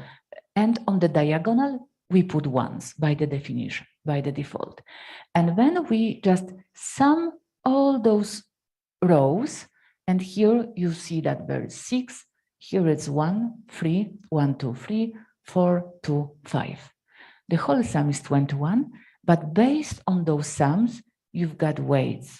Later you scale them into weights, and you've got the ranking. So that's one of the simplest multi-criteria decision aid, how to make the ranking of different criteria. So we came with that, as you can see now, having in mind this report, you can really create this kind of multi-criteria decision aid, the aid model. But now we've got criteria. Later we have to judge about every alternatives on those criteria. How do they score? And having scores and having weights, we can make a ranking of the alternatives. That's the simplest ever approach. Concerning multi-criteria, first I've seen those kind of models that were provided by our governmental agency for roads services. And if the new road must be somewhere established, built, then of course in Poland it goes this way that of course you have to take into account costs, because if there is concerning the expertise and cost of the building of the road, but also there are social issues are coming too, because in certain neighborhoods, some people, they don't want this road and so on and so forth. So it's another criteria. So cost, environmental issues are also important. So you can have different criteria, and our governmental agency for building roads, it's presenting the research, how to construct where to construct the road. It's supported by those methods, and that was the very first place where I've seen those multi-criteria decision aids. So that can be this what I talk. It can be even written by this national agency that really doesn't have any expertise in research. So it's really very simple method, as you can see. But we just wanted to show the connection, the merger between behavioral psychology, later, as I said, behavioral finance, and those multi-criteria decision aid. So here it's about the status quo. So this status, as we already said, it seems to be very important, and it's already been noticed in 80s by those researchers in psychological economy, status quo effect. That's the bias that has been used to describe people's tendency of doing nothing or maintaining one's current or previous decisions. So people really tend to do not change. And it was, for example, Nofsinger was providing the results of the experiments, of the research, that should we change, how to introduce changes in the pension scheme. So there was the old system that participant decides on accession and on the method of allocation. So you've got a proposal of how to save your money for your pension, and then you have to, in the old system, you just have to decide. But in the new system, you are, by the employee, you are assigned to the system by default. And if you do not want, you can resign.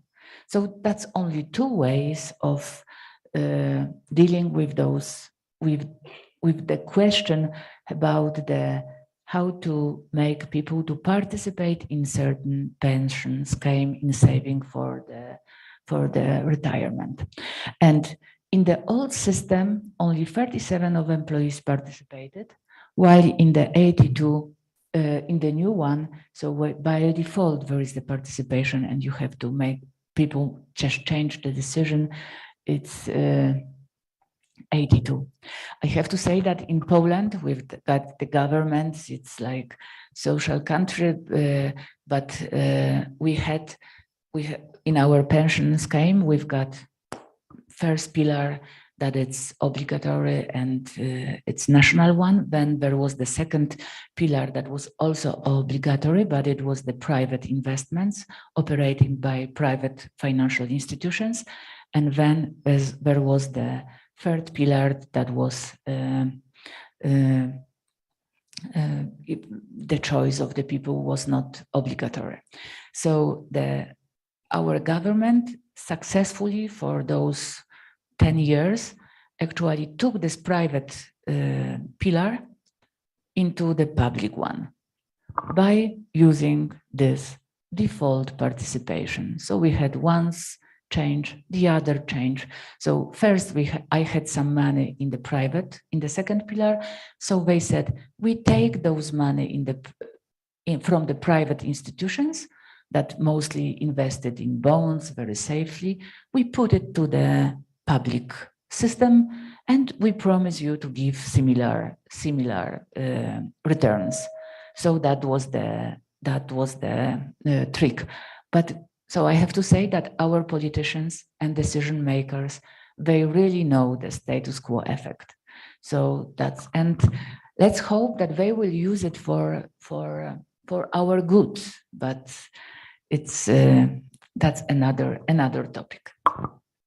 So that's the status quo effect, and status quo in this behavioral economic psychology is mostly explained by the loss aversion. Loss aversion from that. The best way of presenting this and understanding it's just within the prospect theory. If I may ask the students, have you heard about prospect theory already? By Kahneman and Tversky? Okay, so I will say a few words about this theory because it was really a breaking point in the science. So that's the Kahneman and Tversky and Thaler. They were referring to this loss aversion. Generally, it's explained by this prospect theory. So I will say only there are two papers by Kahneman and Tversky, one from 79 and the other from 92, that I mentioned before, and that was the first day of my talk in Athens when I was talking about utility theory of John von Neumann and Oskar Morgenstern, and then about this theory of Kahneman and Tversky. So generally, this loss aversion is based on that if you receive, again, I will give you some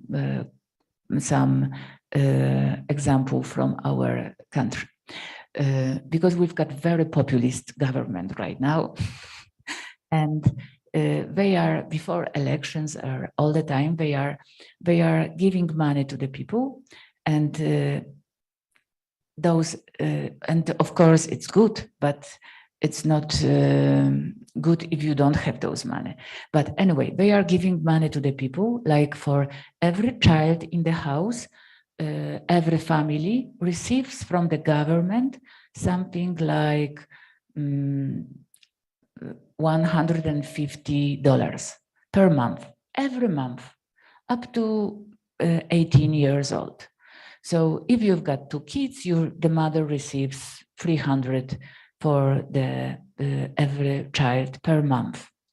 And that's something, that's those $150, that's something like 50, we call that's 500 Polish zloty. So we call it 500 plus, that's the program. So that's, on one hand, that's good because that supports, if those money are spent for education and for the care of the kids, that's good. But how it's spent, that's another behavioral issues. But so the society has received that, and they received those 500. But if the new government, for example, another political party would win the election, what do you think? Would they be so brave to take away those 500? Never, ever, because that's the case. Because if somebody will perceive now that they are losing those 500, the sorrow, the pain will be much bigger than the joy of receiving those 500. If they are receiving those 500, they are happy. But if somebody will take you those 500, then you will be more than 2 times unhappy comparing to this as you are happy by receiving that. So where is the magic coefficient, loss aversion coefficient from Kahneman and Tversky prospect theory, that it's called lambda, and it means 2.25. So if you are gaining, you are happy. But if you are losing, then you are really unhappy. And from behavioral finance and behavioral economics, it's the main important thing is, of course, that if you about going on the successful road, like having gains, having good investment, but actually the good trader, the good investor, the good decision maker is the one who can deal with losses. And those losses are really explaining our attitudes to losses. And this loss aversion coefficient really explain a lot. So we were in our, so that's, remember about this lambda 2.25, because it really works. This, when we were working on this maize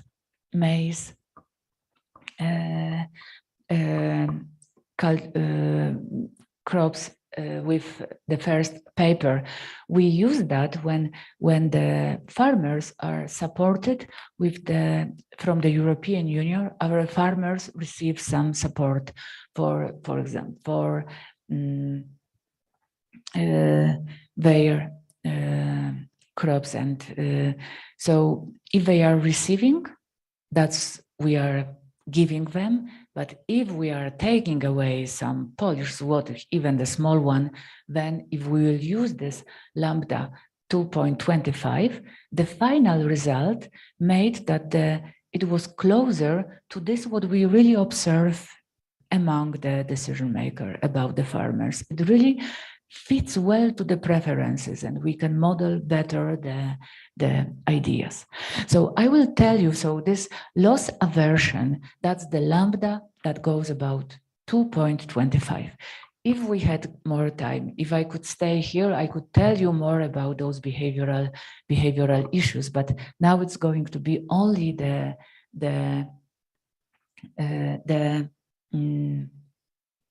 brief idea.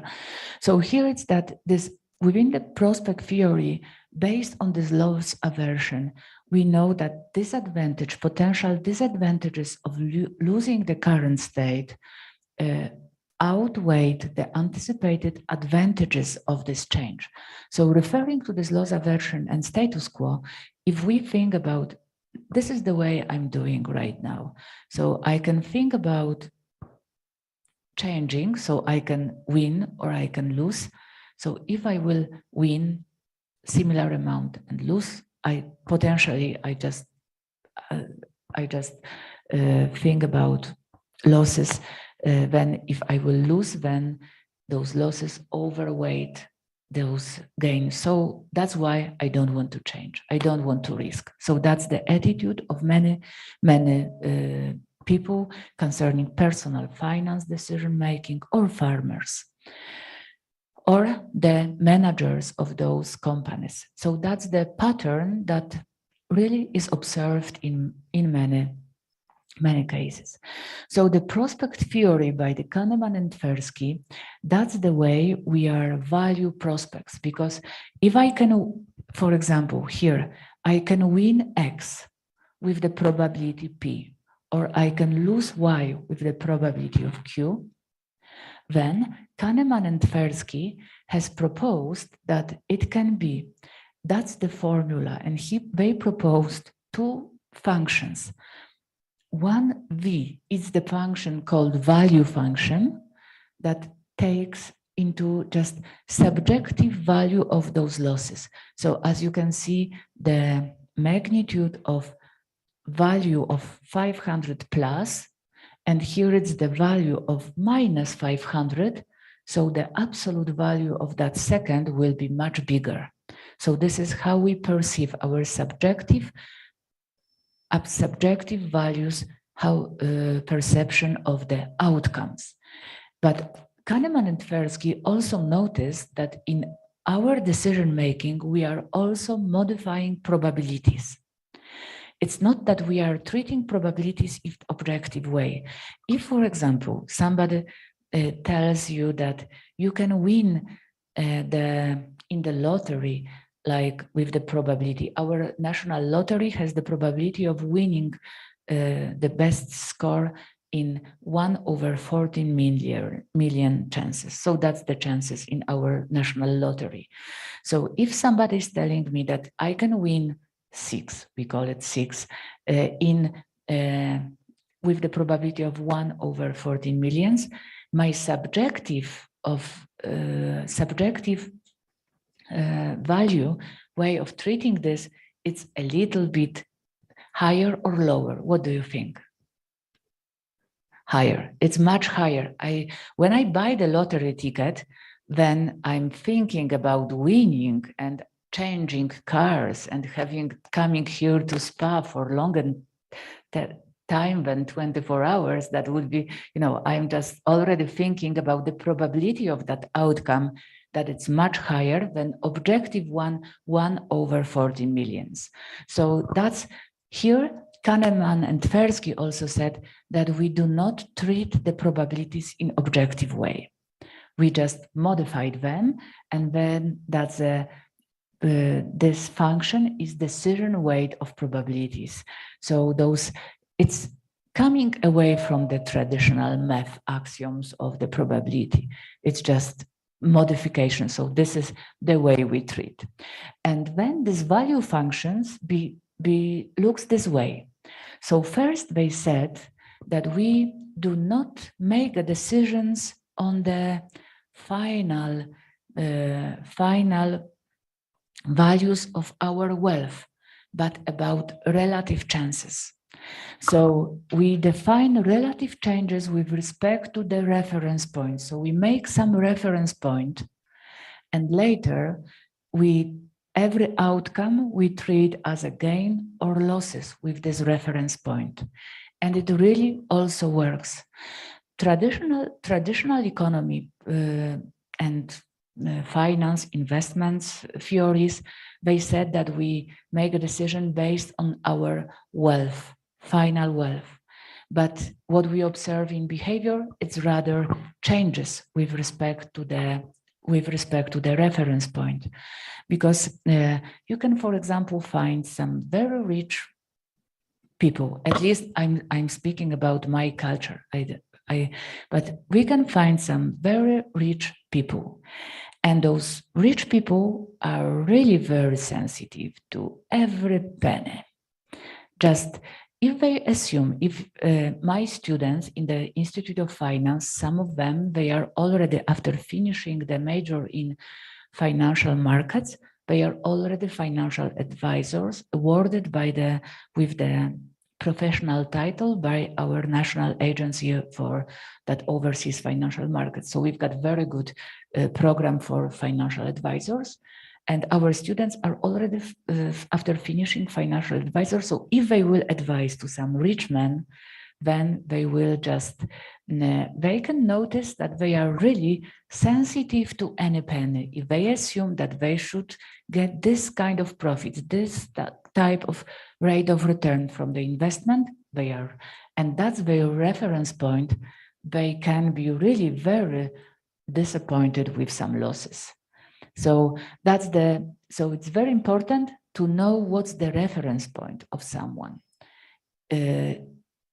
If they perceive things in terms of gains or instead of losses. Here we've got that this curve here is concave, and it also means that we are risk averse. If there is a proverb if I would ask you, for example, would you like to have 3,000 euros for certain, or would you like to pay in the lottery where you can have 4,000 with 80% and 0 with 20%? So I give you a cash 3,000 euro per certain, or a lottery where you can have 8,000 with 20% or 0 with 20. What do you choose? Lottery or certain? Certain. So that's something what Kahneman and Tversky called also certainty effect, that we really prefer something what's certain, because in the domain of gains we are receiving, we are gaining, we are rather risk averse. We don't look at the lottery. The lottery is not attracting us. We are just, we've got this certainty effect is working. And there is an proverb that in Polish, but probably you've got some proverbs of that type in India too, that it's better to have one bird in the hand than two in the roof.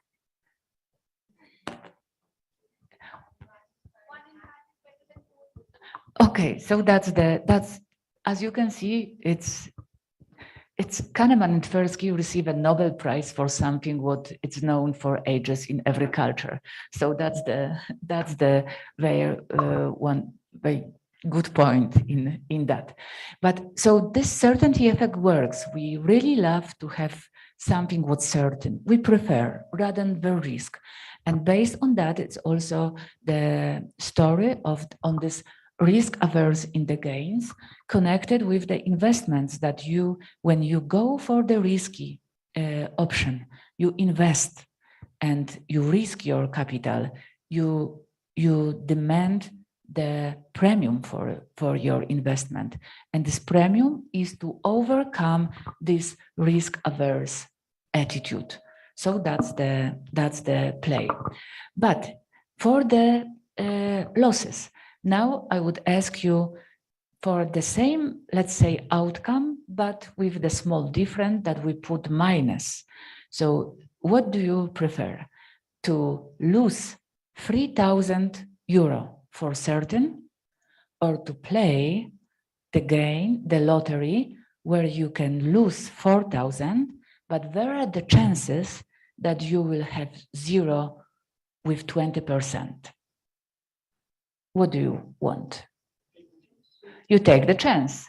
You take the chance. So as you can see, your risk attitude immediately has change.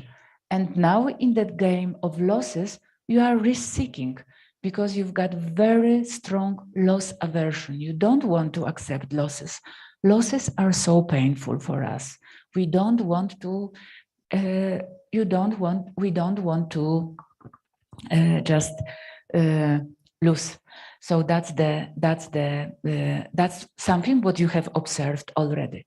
But from the objective mathematical point of view, before you were not even putting any attention to 4,000 that was with the probability of 80%, but now you are just hoping for 0 with the probability of 20. And that's all your mind is put on that outcome, that you will go on 0. And you are hoping for the outcome that is with the probability of 20. So this what Kahneman and Tversky noticed. And so that's actually the illustration for that point, that it's concave for gains. So we know that for gains, we are risk averse, and convex for losses. So for losses, we are really risk seeking. And that's the common behavior for investors, for managers, and that's really common behavior for consumer behavior. So that's the case. So as you can see, first point of Kahneman and Tversky is that our risk attitude depends on this, if we are on gains or losses. That also, if we want to understand that, also you have to know what's the reference point, because that determines the gains or losses. And also we have already agreed that this function is steeper for losses than for gains. And we just said about this coefficient that it's 2.25. 5. So as that's the value, and Kahneman and Tversky, they propose that function, that's the analytical formula for that. So if we've got gains, our outcome is bigger than 0, then it's x to the power alpha, and alpha and beta is actually the same. This what makes difference for losses. It's that here we put minus. So those minuses here, they play the role that they are actually cancelled in the final outcome. So that's the value. So it's lambda. That's this 2.25, and that's taken from this point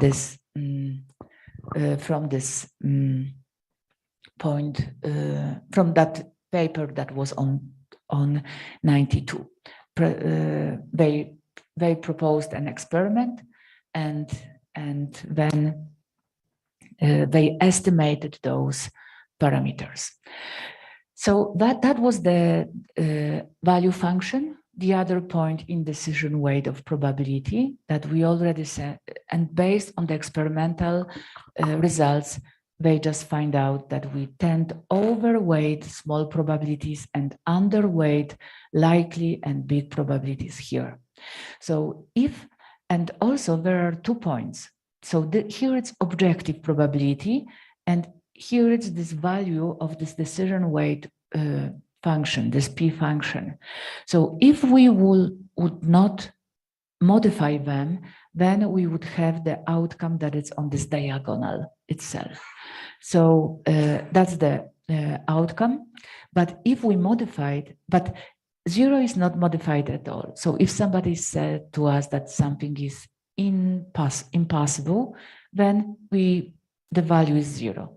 If something is for certain, then the value is 1. But later on, we overweight small probabilities and underweight likely probabilities. So that's the way it goes. So here are the major features of this prospect theory. I've seen that some of you are looking already on the watches. So how much time do we have? We should finish. You are tired, yes? 15 minutes. Okay, so here are the major features of this prospect theory. And but the most important thing is that from for example, in our risk attitudes that we want to refer to in our decision-making ideas, it's just that we are referring to gains or losses. You've already seen that. And also about probabilities, because we overweight low probabilities and likely significant probabilities we underweight. So generally in gains, we've seen that we've got loss aversion. We want something for certain. Generally in losses, we've got risk-seeking attitude. But with the small probabilities, as I told you that, for example, I like to buy lottery tickets. From time to time, we can go to, I was visiting twice casino, being somewhere in the world. So we can go to casino and play, but we can buy lottery tickets. But lottery tickets, it's the gain with the low probability. So I'm just buying this lottery ticket and I'm playing the game. So I am risk seeking. So, and with the losses, that's insurance come right here. Because for example, my house is near the river, and although it was never flooded, but I'm buying the insurance. I'm paying the premium for the insurance because I don't want to risk. I'm risk in the losses that are with the low probability. I'm a risk. I've got this attitude of risk aversion.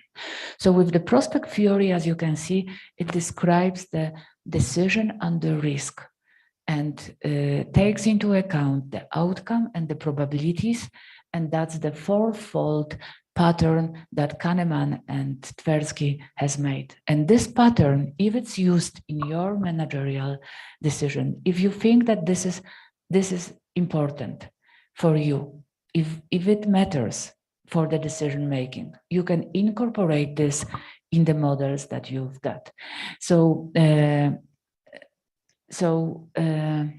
this function that, as we have received, it's really, I'm coming back to the statement that it really explains the status quo effect, because we don't want to move from the reference point. We want to stay. So status quo should be kept. And now only I will show you the PROMEP methods. That's the type of the multi-criteria decision aid, but I would only just describe the pattern. So actually, we are playing between decisions and models, and this what I already said. That, like prospect theory, I told you that Kahneman and Tversky, they came out with the experiments, with the questions as we asked. What do you prefer, this or that? So they were observing decisions of people, and later coming out with the prospect theory that is model. And this is in this path, like judgment and decision-making path. Why? On the other hand, the guys that are, as we said, like Professor Rosakis, that are operational research mathematicians, they are first talking about the model, and then having different alternatives, as we have already said, having different alternatives, you can find the most valuable one, the optimal one, and you came out with the decision. So with this multi-criteria decision aid, that's another direction. You come out with the model, you try to fit the model, and then you come out with the decisions. So now this multi-criteria decision aid is on that side. So this PROMEP method, we've got here that was proposed in the paper on 1986, and this preference ranking organization method for enrichment evaluations. So it's like PRO method enrichment evaluation. So that comes the PROMET. There are also some other methods, simple AHP, that's the one of the simplest, probably you've heard about that. But those guys in those decision making, they are just working on other methods too. And in the methods of this group, the difference between the rating of the variance for all criteria are taken into account. So we've got different criteria already for different alternatives. So if you are a young researcher and later you will be thinking about some position or new job, the students can think about new job. So they've got different alternatives. Later, they can think about the salary, but also the distance from house, family, home, and also the average spending in the city. Some bigger cities are probably more expensive, or maybe another criteria can be chances for buying an apartment. So the square meter of the new apartment the price can be also taken into account. So you've got different criteria that you naturally think about when you think about having new job. And then for all the alternatives and all the variants, you are taking into account the differences. So you are thinking about the position in one city and the other, and you are taking into account the salaries. And if some employer will give you higher salary, it doesn't mean that you immediately prefer the other one, because there is some certain threshold that you Up to certain moment, it can be like up to 100, for example, dollars, the equivalent. You are indifferent to that. But if something will give you more than $100, you are already considering that. You are thinking. There is some probability that you will consider that. But if somebody will give you more than, for example, $500, then you are already bought.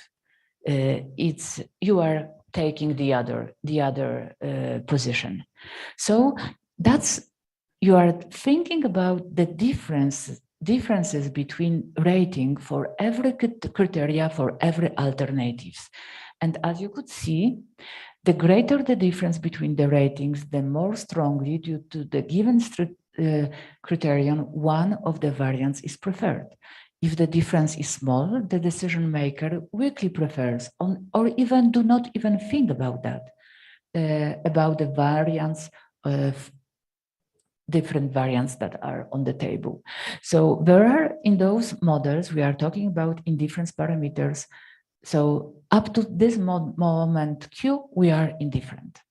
Then if the P, this is this $500, so that's strict preference parameter. If the difference exceeds that, you are really on that other side. And there can be also the Gaussian parameters. So then we've got 6 criteria in that 6 types of preference functions that you can use to different criteria and combine within this method. So here the type 1 is very simple, because if somebody will give you even a penny, if it's even a penny better, then you take the other one, because 0 means that you do not change, 1 means you change. If something is between, this is some kind of probability that you are willing to go on the other side. So here you are indifferent up to Q. So that's the type how you evaluate the certain alternative on certain criteria. So you can use that model too. Or here there is like, if somebody is giving something more, you are already considering that. And if this strict preference parameter is exceeded, then you are already bold. So here there are some thresholds. So for certain criteria, you can just this can be, for example, from the distance from the family home, because if you are in the same state, you are indifferent. If you are the neighborhood state, you are just wondering, but here you are preferring the other alternative. So that's something what you can use. And so here is the evaluation of I know that it can be a little bit complicated, but that's the collaboration works on. At certain moment, you have to try to understand the other point of view, and even if you do not understand everything in all the details, just trust the others and go together in this journey as for the publications. So later, and hoping that when you will working together, you will find and you will understand that models later. So when we were using this to those models, we just use the prospect theory, because if here it's the gain, we just modify those parameters as we said about this loss aversion. Because if we consider gains, that can be that approach. But if we consider losses, and we already know that losses are more painful and we are more sensitive to that. So that's why for the losses, we modified those parameters. So that was the merger of those two, Promethe and prospect theory, that for the losses part, we modified those thresholds, those points. And then when we use this for different criteria for those managerial decisions, that's the Promethe methods and so on. Here it's the rank. So here we have the status quo, and there are 4 methods. We created the rank. But when we use the status quo as the reference point, and we use this modified Promethe prospect theory approach, as we can see here, the rank has a little bit changed. And here you can see that status quo was the last point at the regular Prometheus, but with this loss aversion coefficient, naturally this status quo has raised up. And we really believe that this is more closer to the people, closer to the decision maker, and it gives you.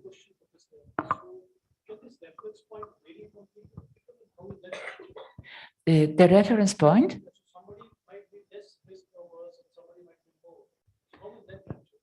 We just use this lambda 2.25, but later that was the question of one of our referees. So we present the sensitivity analysis by showing the ranking with the lambda. When lambda is 1, we are similar, the same for losses and gains with this lambda changing. But what I can say that for aggregate decision making decisions problems, the lambda 2.25 really works. It's the most representative approach. And in this behavioral economic problems, it's like, as I ask you, what do you prefer? Certain, I believe that maybe some of you were thinking that I want to play, has another risk attitude.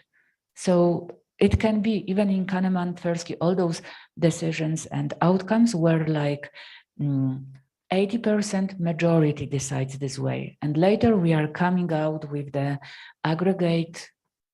model aggregate decision that it's the most representative one, hoping that this is the best what describes the reality.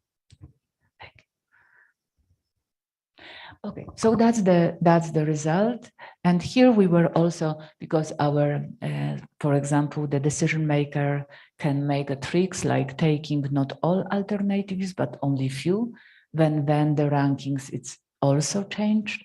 So they are taking only the few. So this decision making is like, I believe that this Prometheus method,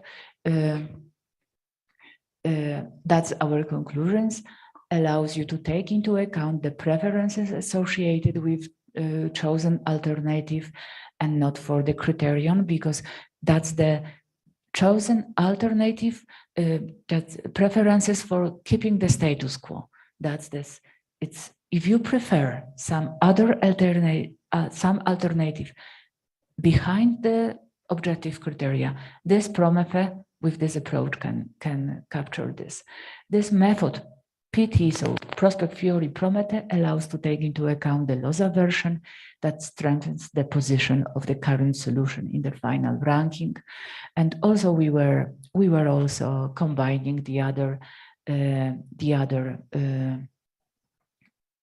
methods, but this method also gives you the exact differences between alternatives, because in the table you could see the exact differences.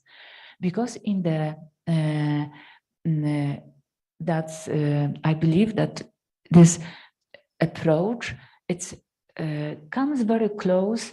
I believe that this is one of the illustration and goes into the flow of that book, that Nudge by Richard Thaler and Kassenstein. That's the concept that was popularized in 2008 book. That's the book Nudge, Improving Decision About Health, Wealth, and Happiness. That's the economist Richard Thaler was awarded in 2018 by the Nobel Prize in Economy. But so I said about 2002, that's Kahneman. Later it was the I'm sorry, now it's Schiller, Robert Schiller. I'm sorry, Robert Schiller from Yale University. And he was also awarded talking about the behavioral issues in the estimating the assets of the prices. So that was in 2013. And then 2018, Richard Thaler. So that's these behavioral issues are coming too. But the last one of the last are I can only say Esther Duflo, that it's wife of the Indian scientist, and they are in MIT Boston. So that's the economy of poverty and happiness. So that's the new ideas that are taking into account in the worldwide economy sciences, and they are recognized by the Nobel Prizes. So here is this nudge. I believe that our approach, it's like, because we are talking about loss aversion, different preference functions can also refer to different biases, because you are conservative in certain, if your threshold is big enough, so you can be, so it can talks about different biases, and this can be used to designing a good architecture of the decision making, to just to help people to make a good decisions, as the nudge theory is saying. So I would like, that was the last slide. So I would like to thank you one more time for invitation, and that's a great journey for me, and really thank you very much.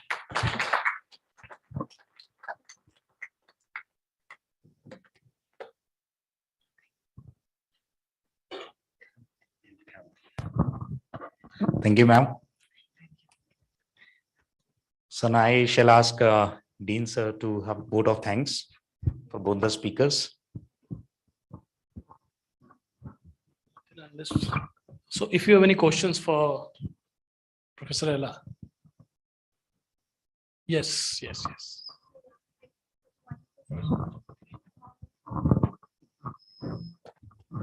Thank you. So, ma'am, you mentioned about a center in Warsaw about economics psychology. Would you tell us a little bit more about that center? Is it a part of any university, or it's a separate center? That's the center. I believe we should use one. Okay, now, so that's the center that is also, that's at the Koźmiński University, Leon Koźmiński University. That's the private university in Warsaw that is established by Professor Andrew Koźmiński, the son of Leon Koźmiński. And that's a similar school to yours. So professor has created in that university, there are different research centers. And then there is Professor Tadeusz Tyszka, who created that center. He's the psychologist, recognized psychologist in Poland, in Europe. He was a president, for example, of the Yared Association for a while. So he's recognizable in the society, in the field, in Poland and in Europe. And then he's got a chance to just to have a young researchers and to do the research that it's recognized in the world. So they are. I was working with Łukasz Markiewicz on those behavioral finance issues concerning investment decision making, but they are making a lot of this, the research on, for example, risk attitudes, but risk attitude concerning entrepreneurship decisions, about consumer behavior, about marketing. So that's the center that they have created. But for the center, it's good to have to organize seminars and just to talk and to prepare, because later it helps you later to go outside, to go for the international conferences and to talk about your research. Just collaborations, like exchanging ideas on every stage, that's the most important, because I believe that it's not that at once you create a wonderful theory. Kahneman and Tversky, for example, before creating this theory, they were working in Tel Aviv together, and like I asked you the question, they were just finding the lotteries that decision they both decided in certain way that was in contradiction to the utility theory. And they make this collection. They try this with their students. They discuss at the very local center, and later they created the theory. So it starts from the tree is growing from the seed, and the seeds are in the small collaborations teams that we've got. Yes. First, they noticed that classrooms and later the other students, and they've seen that it works. So there is a pattern, because it's always we want to just discover certain patterns, something what makes difference. And also, as Mandeep said, if this patterns is in the contradiction with the ruling theory, like utility theory in decision making, then there are the chances for you to make something what will change the some stream of research.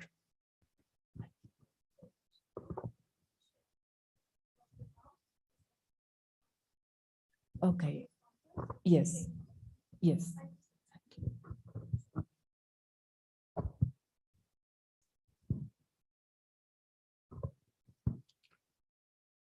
So for me, it was quite an insightful journey.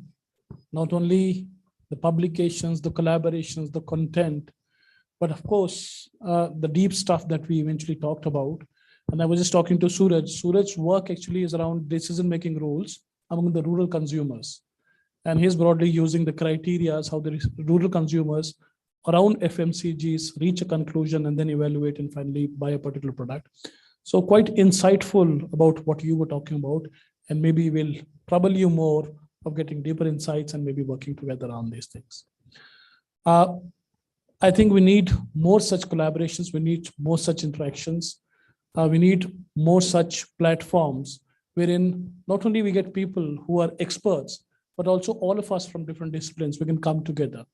Because while the talks were going on, I think each one of our mind was into our own world. I was thinking about marketing and consumer behavior, and I'm sure, Palak, you were thinking about law, and maybe somebody was thinking about yoga here. And I think that's where, as human beings, all our research can collaborate and we can come together. I'm thankful to Professor Mandeep. Thank you so much for helping us to organize this. And special thanks to Professor Ella. It was indeed a very insightful interaction that we had today. Special thanks to Dr. Rao, because he's the Sutradhar. He's the one who actually organized and helped us to get in touch with the people from overseas and from Delhi.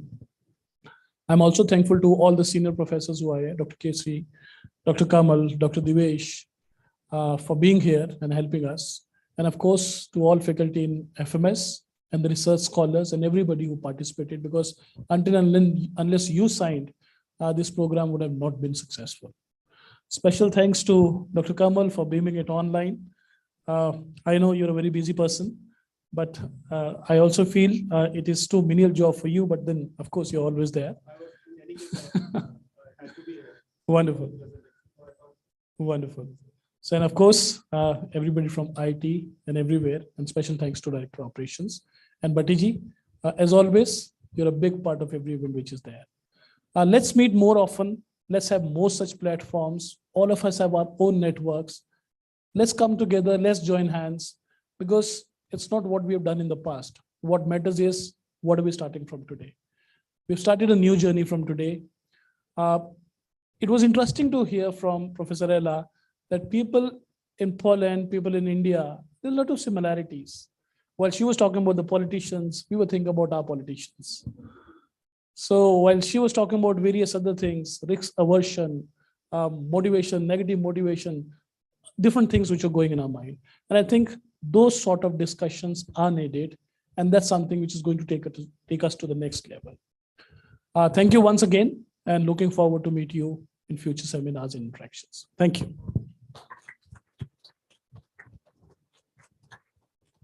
Thank you, Roger sir. And a special thanks to Dr. Vinay Singh Negi sir, and Pritika Pathania to look after the guests. So now we'll, thank you. And thanks to all of you that you are here and attended the whole session. Thank you all.